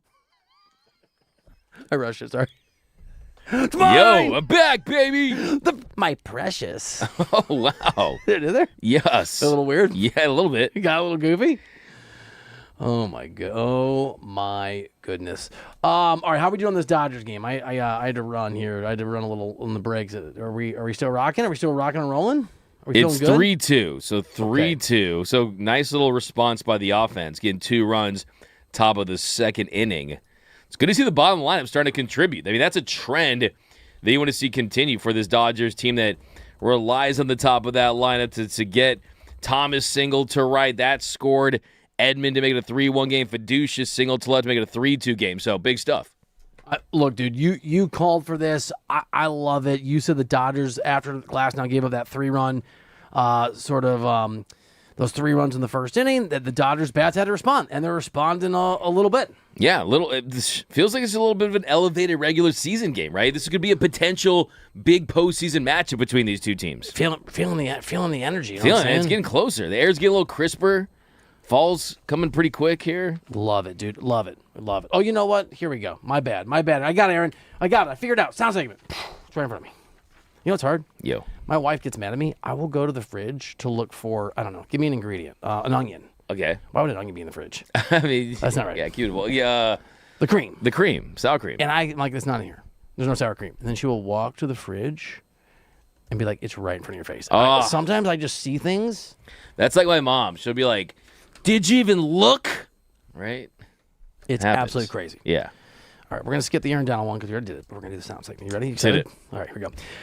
Here is Sean McVay talking about, and as you've talked about, Ty Simpson's obviously a very critically important, I'm stretching here. That's what I'm doing. Ty Simpson is number 1 first-round draft pick in a battle for that 2 spot.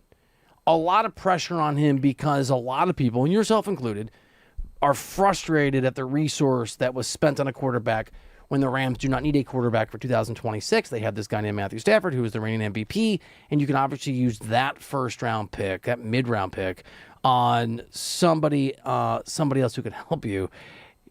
Here is Sean McVay and Ty Simpson. Oh, yeah. No, Ty's definitely going to play, and I don't know exactly how I'm going to allocate those reps. That was different. We had our backup spots set last year. We've got 2 guys who have played really good football throughout the course of camp and stuff like that. And I'll tell you what, Matthew Caldwell's got some to him too. I mean, he really does. You have to bleep that out now. Maybe you have to cancel this. But point I'm making is I have not decided on what that approach is. There is no doubt about it that in some form or fashion, I'm not minimizing, that Stetson needs the work, so does Ty. Right. Last year was more of a reflection of Stetson had played so much. Jimmy wasn't even playing in the preseason, and you wanted to give Dresser an opportunity. I would like to be able to figure out a way to get Caldwell an opportunity to play, no question. But is it going to be something similar to last year? This is a different year, and so it'll probably be a little bit different approach. Is there a world where, I know we'll make a big deal of it, is there a world where Ty Simpson is the 3rd-string quarterback for this Rams team and it all works out for him in the long run? Certainly. I mean, he could start as a 3rd-string quarterback. I think the difference between both these quarterbacks really is the fact that, one, you got Stetson Bennett, a little more familiar with the offense. Ty Simpson, he's the guy that there's more pressure on because they used that draft capital on him. But both of them really haven't done anything too exciting, right? I mean, Sean McVay's talked about the fact that none of them have really pushed the ball down the field. They kind of cater and draw up offensive schemes that really optimize their skill sets. You saw a lot of bootlegs with Ty Simpson, like we saw at Alabama with Stetson Bennett. You saw some more efficiency in the second start, but I think what really stood out to me was the Rams, they began splitting the number 2 reps in practice. And that, to me, when you're looking at Sean McVay, the way that he runs the show, once he starts deviating and giving guys different reps in practice, that's when he kind of tips his hand and saying, okay, I'm thinking about maybe going with Ty Simpson over Stetson Bennett. Is this a way to push Stetson Bennett? I think there's a little bit of that. Is this a, hey, we're putting some pressure on Ty Simpson to grow? Could be some of that too, but I think that Sean McVay probably is underwhelmed with both of these guys considering what they had for the last couple of seasons with Jimmy Garoppolo. Alex Call just made a hell of a catch, Did by the he? way, in foul territory in left Wow. field. Yeah, just a great catch. Freddie, nice little play there over the dugout. There we go. Your prediction, and just hopefully nothing goes sideways. But Matthew Stafford is older, and the National Football League is a big boy league where guys get hurt. If there becomes a need for someone to play quarterback for the Rams this year that is not the guy that everyone hopes is playing quarterback, who do you think it'll be? It's such a tough question. I mean, it's a tough call because I think they're kind of neck and neck right now. I think that Stetson Bennett has been on this team for so long, and he has not gotten that first rep in the National Football League. It kind of makes you wonder, what was the point this entire time? Just for depth? Was it, no, we believe in you?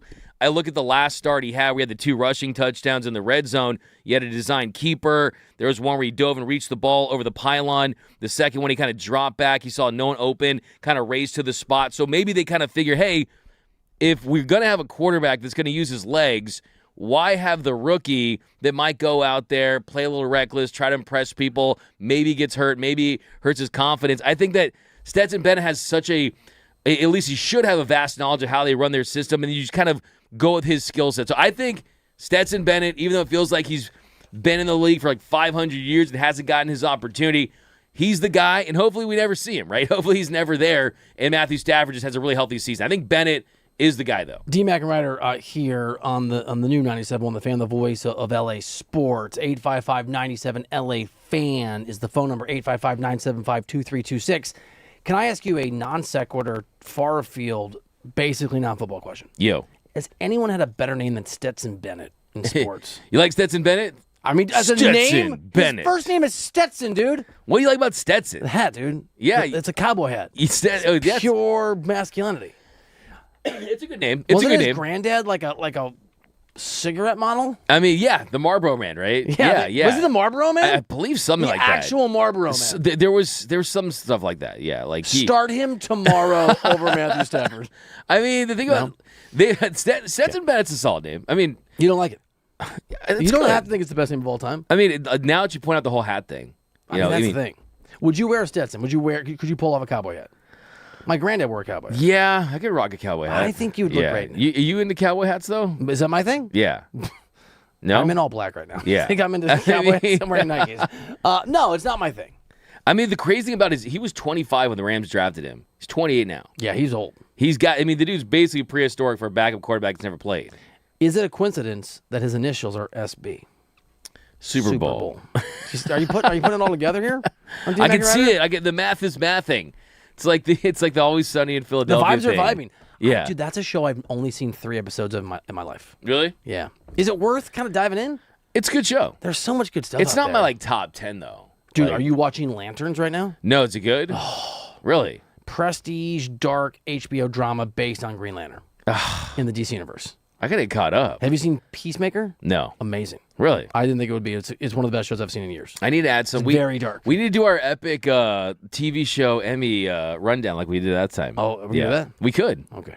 So Lantern though, right? It's amazing. Yeah. Lanterns, yeah. We'll see. It's plural, I believe. I am watching Hard Knocks though. I can't do Hard Knocks. Yeah, it sucks now.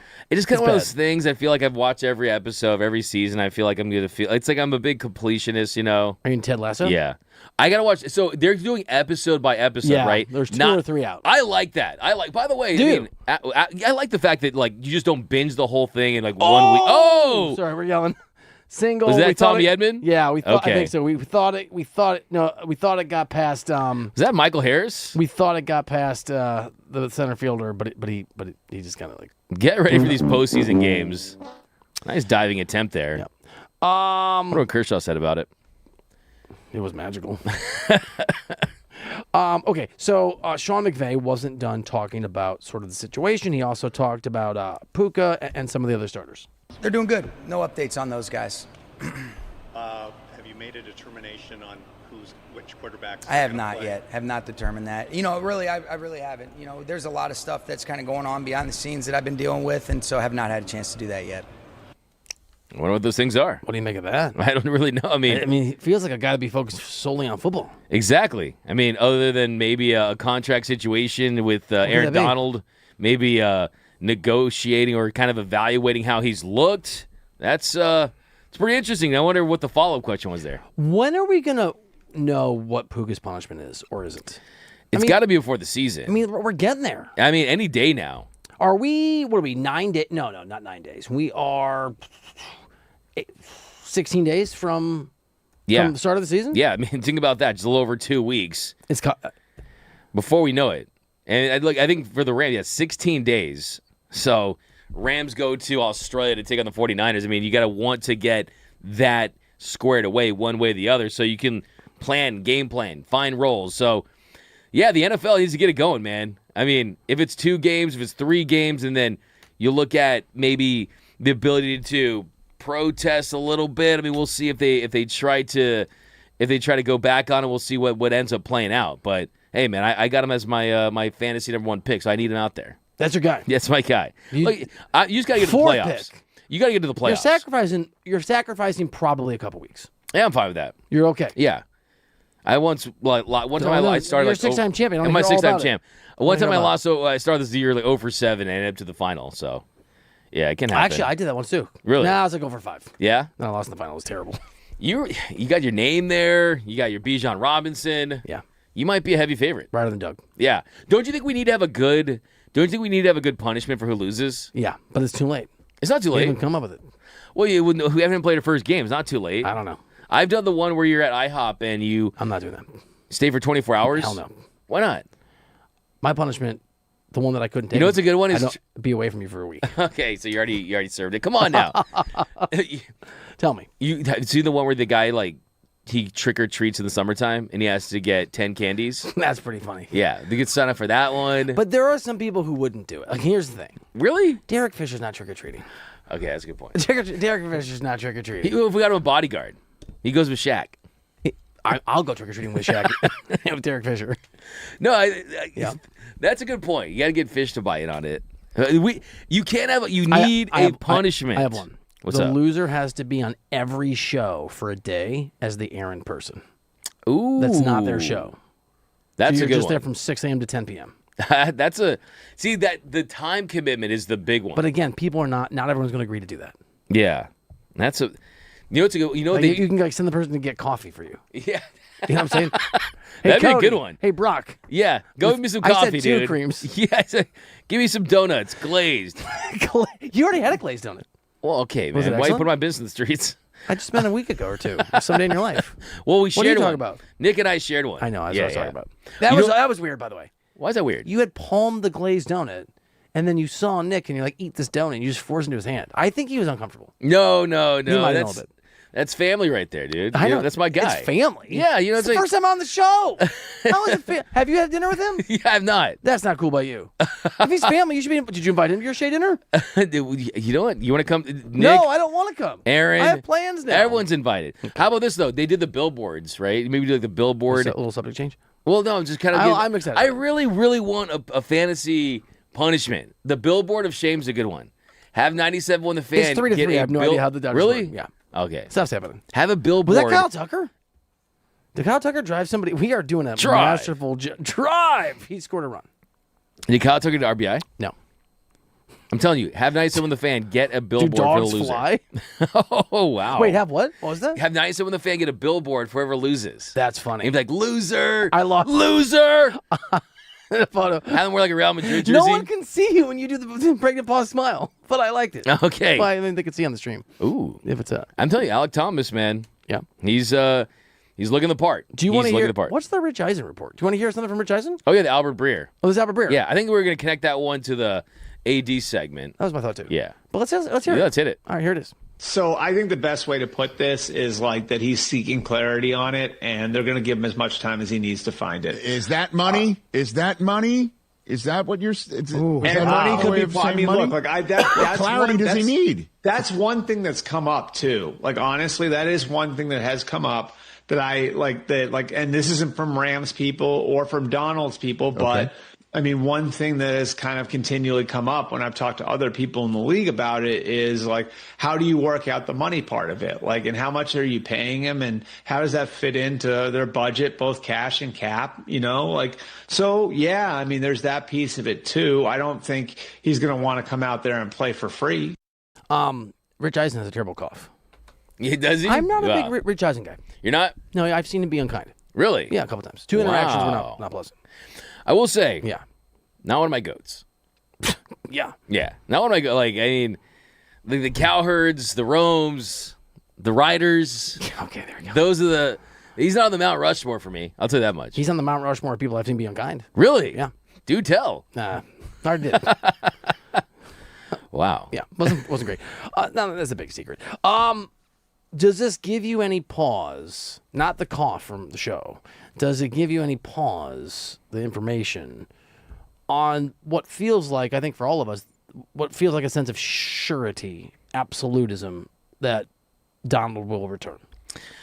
I think that if he wants to play, he's still going to play, and they're going to find a way to make it work. If he wakes up and he contacts Les Snead, contacts his agent, says, I am all in, I want to come back, financially, they'll get it done. I mean, that's just kind of how the NFL works. We talked about a little earlier in the show, you could add some incentives, right? Whether it be snap count, whether that be sack totals, even if you want to put in there that the Rams make the playoffs, if they win the Super Bowl, like, all those things are possible, and that's kind of how they could do it. It'd be interesting to me if Aaron Donald would view that as some sort of an insult, right? Where it's, hey, we will have you back, but we're not going to just write you a blank check, right? I mean, I think if you're him, it's not about paying him for what he was. It should be about kind of paying him for what he kind of does, right? Like, what's the performance like? And I do still think ultimately he will be back, but will it be maybe after some conversations where, hey, they are right at the top, right? I mean, the McDuffie deal, they got the Puka deal looming. That's the There's thing. a lot of deals. They've made investments. They have. Okay, so it's not my job to get into someone else's pocket and say what they should or should not make.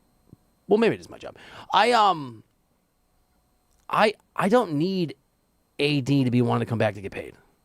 Like, I want him to be back, especially from the Rams, because he is so inspired by what they put together, by the arrival of Myles Garrett, by the close call, shockingly close call of the NFC Championship game last year, by Stafford's last hurrah. I would hope by how his body is markedly improved because he's not had the wear and tear the last few seasons, and that the call of football, not the call of the mighty dollar, is what brings him back to the field. Not that he should not make any money, but I would hope and presume, I don't know, that it's not I have to be paid X amount. That's the return. That's the catalyst. That's the thing. That's the siren song.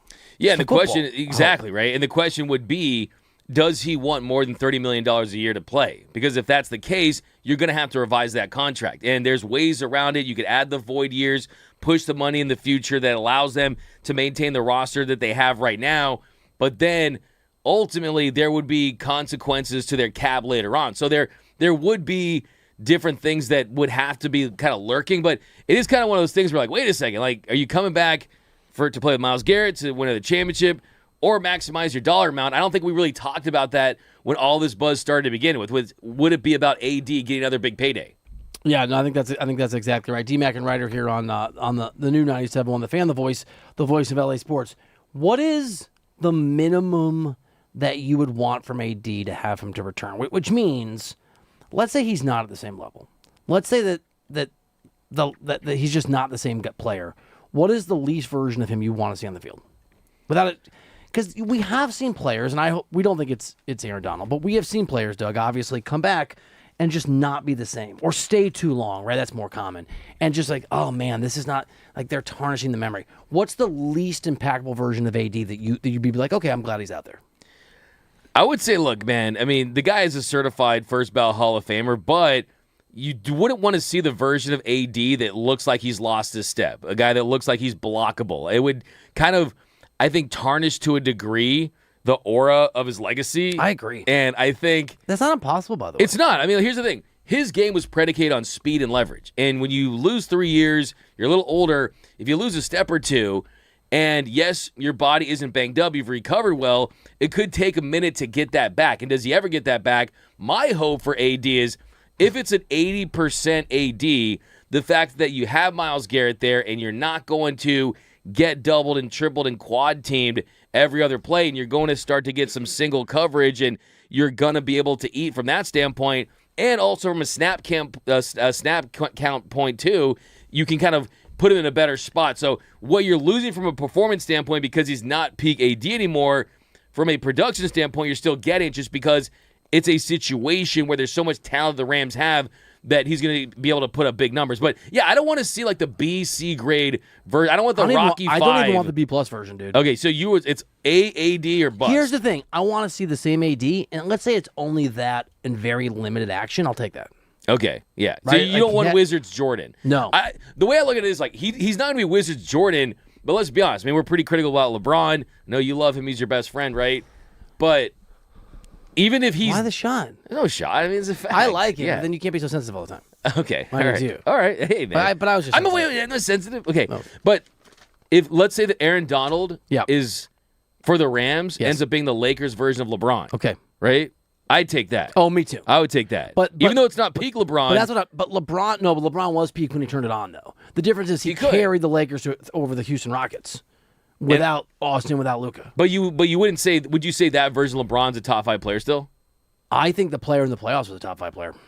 I think it's tough to argue that. Right? Yeah, I mean, but it was in very minimal bursts, right? Yeah. Yep. D-Mac and Reiter here on the new 97.1, The Fan, the voice of LA Sports. It is 3-3 in the fourth, and Tyler Glasnow is already at about to be 64 pitches, so he's not going to be much longer. I will say this, and we're going to break this down. We're going to break it down tomorrow. We're going to talk about it. You're going to hear all kinds of conversations on D-Fish and Decker in the morning, on Brock and Alex Midday in LA, the James Coe Show, which is great. James will be on after us, 6 to 10 p.m. We're going to give you the right context, and we're not going to look away from whatever happens. Glasnow, a few pitches ago, threw a knuckle curveball that was so good it tore a hole in the fabric of the baseball universe, dude. I was like, you were talking, so I didn't want to interrupt you, but it was one of those, oh my God, that is such a good pitch moments. And hasn't had it the entire time, but he threw one that was incredible. Oh, that when his curveball is on, it's a top 3 pitch in baseball. It was the Matrix. Airbender. It was like the Matrix doing airbender. Did you go airbender? Boom. Tyler Glasnow, man. The last one. Wow. Yo. Glass. But wait, pow. so what is he at? 4 innings? Yeah, and he's almost at 70 pitches? Yeah, he's close. Okay. He's at 66 pitches now. Great. First one Taxing the bullpen. Welcome back, Glasnow. Well, that was going to happen. Wow. Sorry. No, get him. Look, but this is a part of the process. This is a part of the process. This looks like a focused and hungry lineup for the Braves tonight, from what we've seen. Do you think he's on a pitch clock? Yes, he definitely is. It's possible? Yeah. All right. D-Mac and Reiter here on the new 97.1, The Fan, the voice of LA Sports. It is mailbag time next here on D-Mac and Reiter.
All right, D-Mac and Reiter here, presented by DTLA Law Group on the new 97.1 The Fan, the voice of LA sports. Accident or injury, visit calldowntown.com. That's calldowntown.com. It is 3-3, top of the fifth inning in Atlanta. Dodgers got down 3-0 in the first, but were able to claw their way back. And there's Kershaw, dude. Look at Kersh, suit and tie. Let's go. Working for the man. He is the man. We work for him. I feel like we're doing the music. I feel like you hear the song, My Baby Takes the... That's extremely funny. Have you seen when Kramer gets the real job? Like, that's how I feel like that's... What a shout, My dude. baby takes the morning train. I just realized I have a problem. I need you to help me with the work problem. I have a serious work problem. Then I need you to help me. Okay. I'm here for you, bro. Always here for you. We're doing the new 97.1 The Fan, the voice of LA Sports, Fantasy Football League.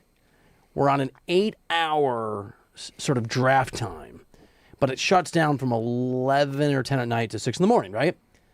On Saturday, I am leaving with my daughter on a 7-day college visit thing through the East Coast. And I promised my wife that I would not work.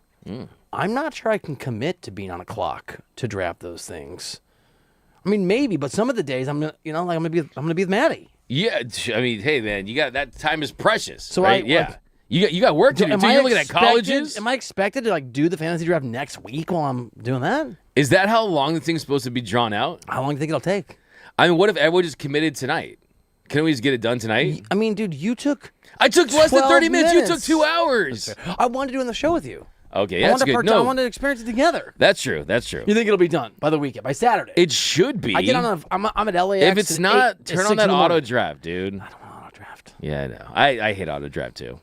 It's kind of like doing a quick pick, right? Lottery versus there's something kind of quick pick. Quick pick. Like, what is that one that does the? I don't even play the lottery. What are you talking about? Like when you go to the lottery. I don't know how the lottery works. Oh, so you can just go and it'll pick the numbers for you. Why wouldn't you? I'd always have it pick the numbers for me. Oh, you never pick yourself? No, because I don't ever want to have numbers I would pick that then win. Why? Because I don't want to be like, if I just play the lottery on this day, I'd be a millionaire. Oh, okay. That makes sense? Yeah, it does. I've only bought 2 lottery tickets in my life. Really? And I was going to buy a third, but then I won the lottery by being assigned this show with you. Oh, come on, man. Yeah. That's real.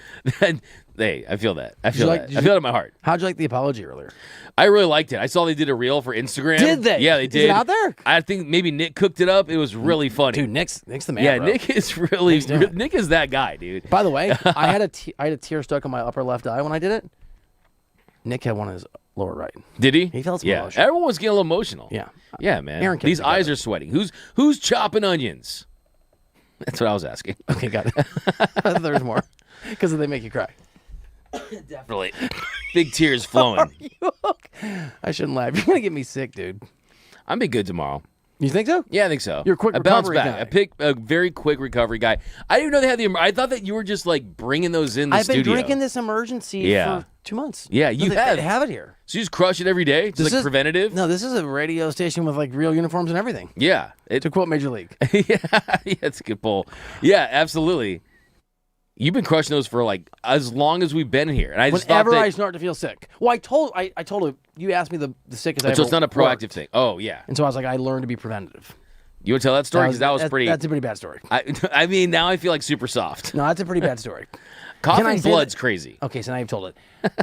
Doug asked me, what's the sickest I ever worked, and I once did a solo show coughing up blood in the breaks. Wow. Yeah.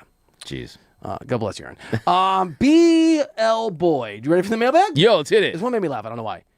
DMAC wants a 128-team college playoff, so UCLA has a shot. Exactly. Where do I sign up? And we're the 128th seed. Hey, Bob Chesney. Hey, I'm a Bob Lever. The Bruins, we're doing it. 4's up, baby. I like Bob Lever. Bob Lever, dude. I'm 4's up. What is it? The Clayton Kershaw Christianity thing? I don't like that. Why? It feels a little sacrilegious. Yeah, I feel like I'm like walking under a ladder, or I've got a golf club, whether there's like lightning in the sky. I just feel like I'm messing with. You know what I'm saying? Yeah, you're right. It's a little edgy, I guess. Maybe not edgy, but it kind of makes people. You're mispronouncing sacrilegious. Well, I'm being a little. I mean, look, I always kind of wondered about it, but I'm telling you, I was He liked it, covering. though. I was covering the team in the Team USA at the WBC in Miami, and he came up to me. Did he call you? He's like, hello, "How are the Christians doing?" Did he say hello, disciple? Yeah, I was like, "Yep, exactly." Did you just make a sign of the Kershaw in the studio? But it's a K. I know. No, I It's a K. disavow. Yeah. D-Mac and Reiter here. Going to hell. You know what? You're gonna have to go rewatch this whole game too. By the way, so you hear his I know, broadcasting. I want to because you were hyped on it. You were big on dude, it. I think he's Yeah. a massive talent. I just think he's a massive talent. Yeah, I'm sure he crushed it. You know what it is too, dude? Like in broadcasting, I think like just being authentic is one of the most important things. And I never heard his like passion for baseball the way that I heard it when he was broadcasting is when he was like in a scrum, because he was always so guarded. Like when he was playing, his passion for baseball was on the mound. But now that he's not playing, I think he comes across as a broadcaster. It's cool. Yeah, and I think, too, he feels more comfortable talking about other players and pitchers and guys that he admires versus talking about himself, right? I think that's something to that, too. Like, he loves talking about Yoshinobu Yamamoto and Ohtani and all these great pitchers and players that the Dodgers have. And the great thing, too, to hear him call Dodgers games, it's a year removed, right? He's played with most of these guys. That's cool. He knows the ins and outs. I'm afraid that I'm going to listen to it. I'm going to, like, not... I don't want to say I don't want Oral Hershiser back. Wow, you an anti-Oral. I'm not. But I love Oral. I just love Clayton Kershaw. So I'm going to hear. I'm going to just want him there full time. 3-man booth. You don't like that? I mean, 3-man booths are interesting. Too many mouths to feed? It depends on how it goes. I think Oral's great, dude. Oral's fantastic. He's another baseball savant too, a pitching savant too. I mean, you look at the Mets. They perfected the 3-man booth with Ron Darling, Keith Hernandez, and Gary Cohen. I don't listen to Mets games. Yeah, Well, they're widely considered to be one of the better broadcast teams in Major League Baseball, and they are widely considered that. Yes. Yeah. So, but can you imagine that star power though? Kirsch, Oral Hershiser, and Joe Davis, who is the modern day voice of baseball, right? He took over for Joe Buck's spot as the lead guy to call the World Series. That guy is so talented. Yeah, Joe Davis. You know who else is talented at commenting on D-Mac and Reiter on the stream at the Fan Away? What's up? Mitchell Dolphin. Oh, Mitchell. Often mistaken for our own Crash. By the way, I don't like the name Crash. They gave Mitch the name Crash. Crash is cool. It's like Crash Bandicoot. It's because they're blaming him for the stream crash. Oh, Crash Davis from I don't think that's it. From Bull Durham. Anyway, different Mitch. Okay. I'm sure. Mitchell Dolphin. Ohtani should open a theme park like Dollywood. It would genuinely do big numbers. It's the same Mitch, by the way. Really? I like that. I mean, I don't know if Shohei's going to get into that, but that's cool. I mean, has anyone ever delved into that? Yeah. What about would an Ohtani land do well in Japan? It would. If they found some way to market it, if they found some way, jerseys. The jerseys, just the roller coaster. 3 times a year he's there, but you don't know what day. That'd be pretty amazing, right? Yeah, but they have a lot of really good theme parks in Japan. They have the Universal Studios in Kyoto that has this Jaws ride where you're on this boat and you have to kill. Jaws all the way through. Really? I think I've seen it once. Wow. Yeah, is it weird? Yeah, I mean it's. I watch it every July 4th. That's it. Dun-dun. There's stuff moving around the docks. I don't know what's happening here. Speedster 2000 should have put Glasnow against the Pirates and Snell against the Braves. Ooh, that's actually not. That's a very Speedster 2000 speeding toward a point. That's a good point. Yeah, I mean, like these guys having these soft landings, especially when you consider that none of them have anything to prove. They've all proven throughout their careers that they can have success and be elite against tough competition. But look, I mean, it's a 3-3 game. I don't think that anyone's going to judge the future of Tyler Glasnow based on what's the most. What? That's a lie. The most important thing for Tyler Glasnow is not today, it's how he wakes up tomorrow and how that arm feels and how he responds to this first start, for sure. Swung at ball 4. That's your guy. Who is it? I don't know. It has to be somebody who knows me, right? 100%. Why does Reiter look locked in? So locked in. You always look locked in. Yeah, what is this about? Yeah. There is sometimes you do that hardcore laser-like eye contact. It's like, what does it mean? It usually means that I've gone past the time, but like... you have never gone past the time. You never? know why? You set the time on this show. Where we're going, we don't need time. Roads. That's my joke. That's what I did. Wow. That's out of love. Wow. Dude, don't you know an homage when you see one? No. I'm off today. Never. And then lastly, no tan lines. Rob, I think this is about Glass now. Everyone, it doesn't say this word, everyone poops the bed at least 4 to 5 times. Or is that just me? Or is he actually being literal? I can't tell what he's talking about. No, it's a no for me on the literalism. Yeah, definitely. There's been a lot of that for sure. Has there? Well, you took my my shower comment out of context. Oh, I see. Yeah. A The lot of shower, happening. do you want to play the shower comment? Sure. Well, let's run that back. Here's the context. We'll play on the other side. Wait, on the other side? Yeah. Okay. We'll announce the hero that. Oh, yeah. Oh yeah. Would you say that Glass now is really good? I mean, I thought a lot happened in the first inning. I thought his stuff looked really good toward the end. I thought he got some, he built up a little bit. I'm not worried. I mean, 3 runs on 4 hits in that first inning. After that, what did I say? 5 innings, 3 earned runs to be fine with it? Yeah, that was your call. Yeah, we're pretty close. Yeah. All right, I'm down with it. Hero of the day, and maybe literally what Doug said about a shower next on D-Mac and Reiter.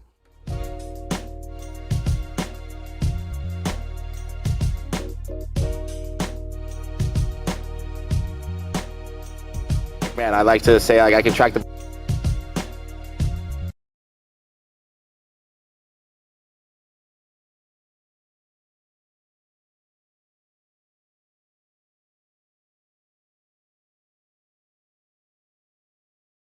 What do you take away from that?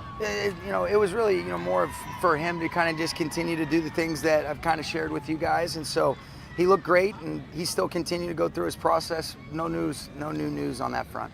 You have said, the arrow is pointing upward. Yep. Is this just another step in that, or do you It think is. that just solidifies things? No, I think we've had a plan in place for a while, like I've kind of told you guys, and the workout was one of those things. And really, it was kind of semantical to be able to use the equipment and things like that to fall under the legalities of CBA. And so he's very deliberate and intentional about what this looks like.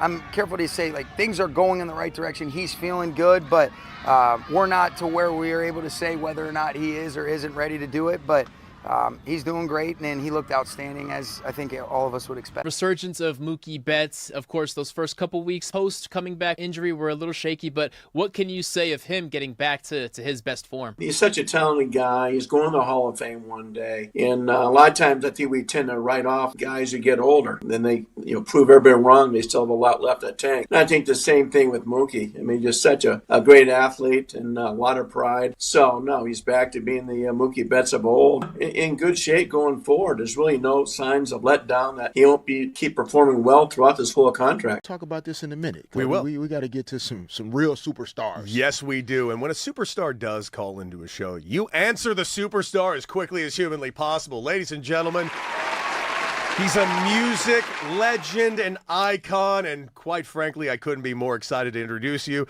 to the one and only Chuck D. Welcome to Derek and Decker, sir.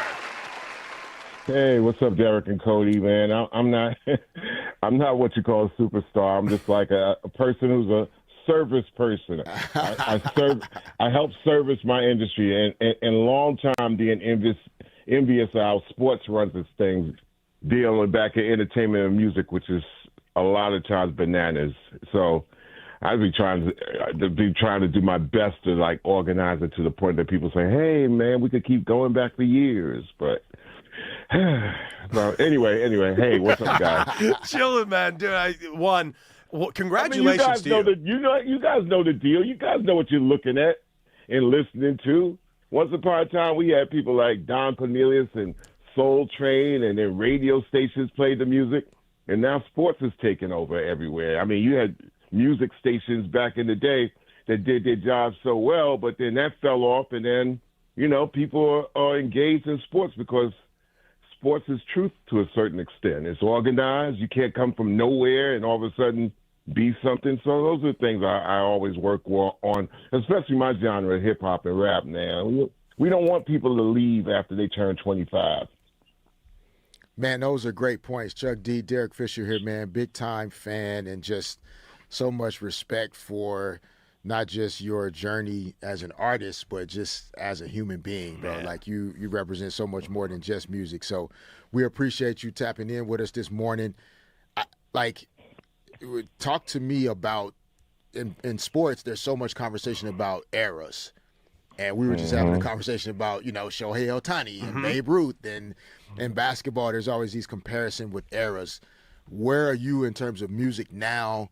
How you feel about it compared to, obviously, in like your years when you were just super in the trenches with your music? All the others are the caretakers, the curators, everybody in the administration, management, proper care and concern, outside of the artistry, they've all, ran ship, They let, unsavory elements inside the music business. And I'm saying that it started kind of like from that way, but then it organized and fixed itself because they knew in order to have return, it's not about who just comes in, but it's who returns to it. And that's always been the sports motto.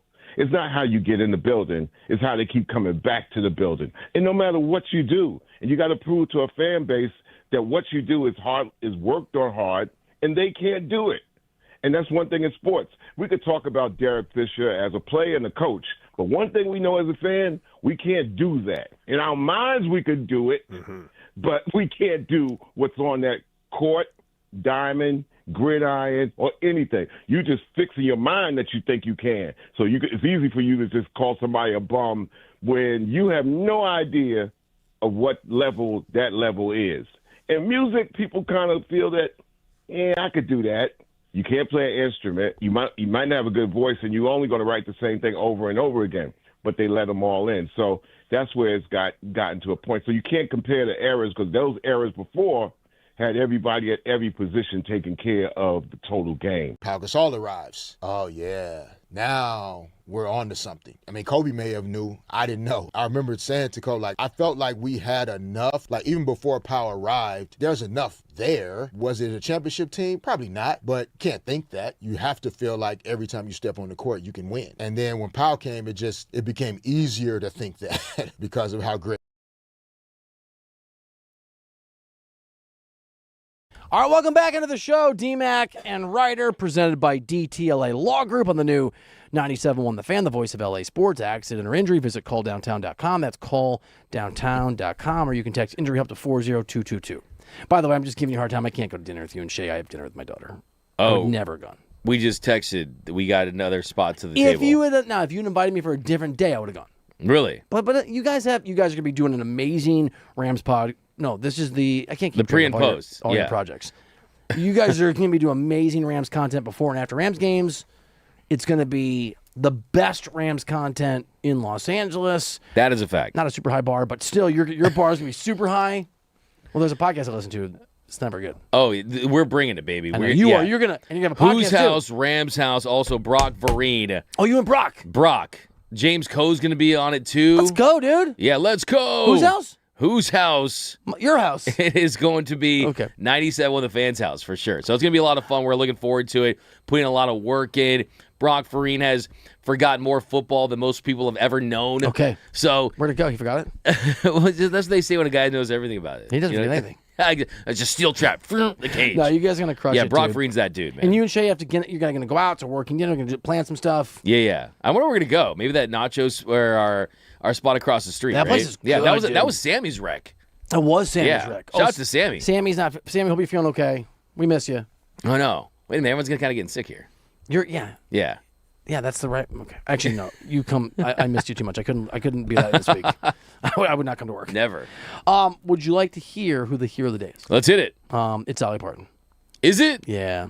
Rest in peace. R.I.P. American legend. I was told today, and I did not Google this and look it up, that she wrote the song that Whitney Houston sang in The Bodyguard. Yeah. I That's didn't her know jam. Yeah. I didn't know that. Mm-hmm. That's like a song about, our friendship. Yeah. You know what I'm saying? She did, like that's... Dude, she was an amazing human. She's kind of like one of those celebrities, one of those rares. She almost reminds me of... like a Betty White, like a celebrity that has no haters. No. Like she has no haters. All respect. If you hate Dolly Parton... there's something wrong with you. Yeah. That's not a debatable position. So congratulations to Dolly Parton on being here the other day, and rest in peace. Thoughts and prayers with her family. 80 years old. That news came out today. Absolute legend. Would you like to hear the clip of the shower from earlier? And we can just figure out Yeah, let's hear it. You said I took you out of context. Here's Yeah. the exact context. What am I cannot. You made me laugh in the shower today. Like a text. That came out so wrong. Did That is not true. I was thinking that the is text. not accurate. I did not make him laugh. I was in the shower thinking What are about you something that you doing? did to make me laugh. You just said Aaron can. Wow. I mean, if you isolated that, we'll do it tomorrow. You literally said you made me laugh in the shower today. I know. Usually, I spend a lot of time defending myself. You say maybe that there was some AI used or a deep fake. That one was definitely, I wish I had phrased it a little differently. I wish I had. I'm glad you didn't because it very much made me laugh. But you know what I was trying to say, right? Yeah. I was thinking about a text that made me laugh while I was in the shower. Here's my overshare. I think about money, my budget, what we're spending our money on, what we're going to spend in the shower. So I'm going to take a long shower. I'll come out and Lori goes, you changing the budget? Really? Oh, yeah. That's interesting. It's weird. That's what you get interesting. Like, okay, so how much money do I have? Can we go on vacation? Like, what kind of dinners can we dish? Do I have any Marriott points left? You're crunching numbers in the shower. In the shower, dude. I'm a number cruncher. Hey, I respect it. How many YouTube listeners do we have? Are you circling the bubbles? Those aren't Whoa, bubbles. Whoa, no. Whoa! Slow it down. Slow it down. Okay. Dorothy, Wizard of Oz, curtain puller backer. No, what I was saying, Toto down there? like the bubbles from the soap. The bubbles from the soap. That's what I meant. Can I tell you something that I find to be really creepy? Like one of the only things I'm afraid of. What's up? Alice in Wonderland. Really? Yeah, I hate it. Wow. Terrified by it. What? So what about it? I got nothing for you. Well, then the guy's like, I'm going to help the baby clams, and he eats all the clams, and I don't know. There's just something, the Jabberwocky, I don't know. Yeah, It's a weird. It is a trippier Disney movie, but yeah. I mean, what is your biggest fear, other than being away from it? Biggest fear? There's that. Yeah. I would say snakes. Okay. Yeah, I'm snakes. not a snake guy. Yeah, I have a good snake nightmare at least once every like 10 days. Really? Yeah. I had a Barcelona nightmare last night. You did? Yeah, I don't really remember the details, but something went wrong in there. What was the interest? What was it? I don't know. I just woke up. I woke up and kind of like I don't often have a nightmare where I wake up and I'm like, oh. My algorithm is all Barcelona. It's like all Barcelona. So is your heart. I know, right? Both those things are new. Are you excited about the game this week? Thursday, the fixture? We're not. It is a fixture. How are we going to do it? So, like, what's the policy here? There's no spoilers whatsoever. So how do you get down? So, okay, I'm not saying I will. So basically, this is what I do with my brother and my other buddies who are big soccer fans. You just write. You have to be the same message. You can't be like, "Did you see the game?" Exclamation point. It's, have you watched the game yet? Okay. And then it's yes or no. And then if it's yes, then you can share. Got it. My attempt is going to be to do the show. Although Andrew, our boss, with a smile that makes me nervous, goes, "You're never going to make it through." Like, I'm worried he's going to tell me. Is this the Bilbao matchup, right? It is Athletic Bilbao. Yeah. Noon. There's some animosity between the clubs. Oh, really? Oh, yeah. Wow. I'm not sure where the match is. It's probably Camp Nou. Yeah, it was originally supposed to be Camp Nou. Yeah. Okay, this is the one that got pushed back. This is the one that got pushed back. You were going to go to Athletic Barcelona? Yeah. That would have been a hell of a match. It might have been a little too intense, though, right? Oh, it'd be great, dude. I mean, that's like, I think the preseason is a good one. I went to Manchester United versus Tottenham. Okay. At Wembley a couple years ago. But they counted. It was a Premier League fixture, and I was wearing a red jacket in the Tottenham section.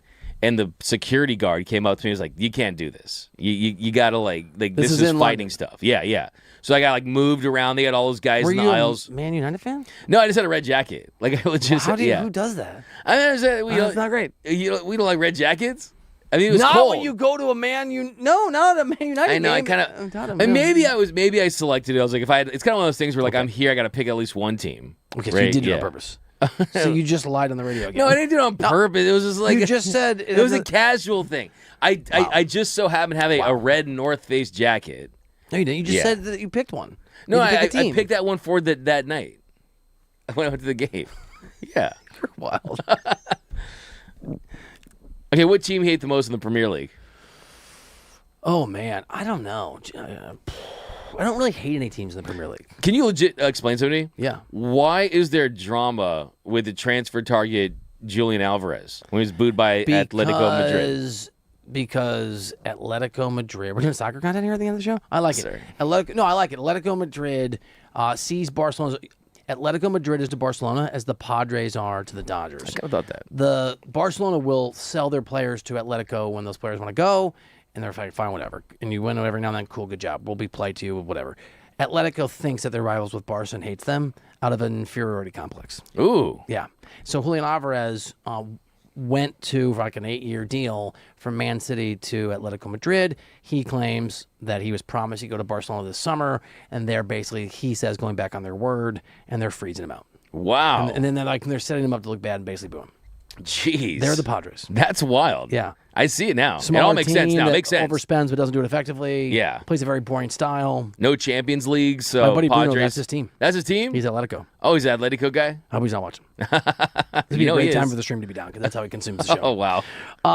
Yeah, so I'm here for all the Barcelona stuff you need to know. Are you Brad, sort of final conclusion, I know we'll hit it again tomorrow. How you feel about Glasnow's outing? I think, look, he gave the three runs early. Looked like he didn't have his command, missed his spots a couple of times. But all in all, the velocity, the movement, the fact you point out some of those knuckle curves, how nasty they were. That one was so good, dude. He's a guy that his stuff is so big, and it plays big. He's a big guy. 5 innings, 3 runs, 6 hits, 7 strikeouts, 89 pitches. Did he get a 7 Ks? He had 7 punchies. So you love it. That's almost. I mean, that's not that far from Tarek Skubal's outing the other day, minus the He racks up 6 strikeouts, man. When he gets into that groove, and is he done? He looks sad. He's done because Vesta's out there. Yeah, he's done. He looks sad. Yeah, I mean, look, a little hard on himself. He is a guy that's very hard on himself, and he's going to go back, look at his start, see what he likes, see what he didn't like. I think it's encouraging. This is a plus. As long as he comes out of it tomorrow feeling good, velocity, the punch outs. After that first inning, he settled down. Now it's just get him that win and pick him up and get the offense going. I like the optimism, and I like there has to be a sense of perspective. Obviously, this is a really big series for the Dodgers and for the Braves, and you want to keep the momentum going after winning 6 in a row against bad teams. But the main thing for Glass now is just build up. It's not overnight. Yeah, it's not. Part of the process. And this is why it's a perfect situation for him and the Dodgers, too, is that they have guys coming back that have to pitch in really meaningful baseball games in the regular season. Thank you to Aaron. Thank you to Nick for sitting in. Best to Sammy. Best to Burge, who's on a beach somewhere in the Philippines. Just saw our guy Peyton from last week. James Coe show is coming up. Enjoy that. I love Doug McCain. That's why I apologized to him earlier today. Thank you for hanging. I'm Bill Reiter. He's Doug McCain. We'll see you back here mañana. That's funny. I'm T-Mac and Reiter.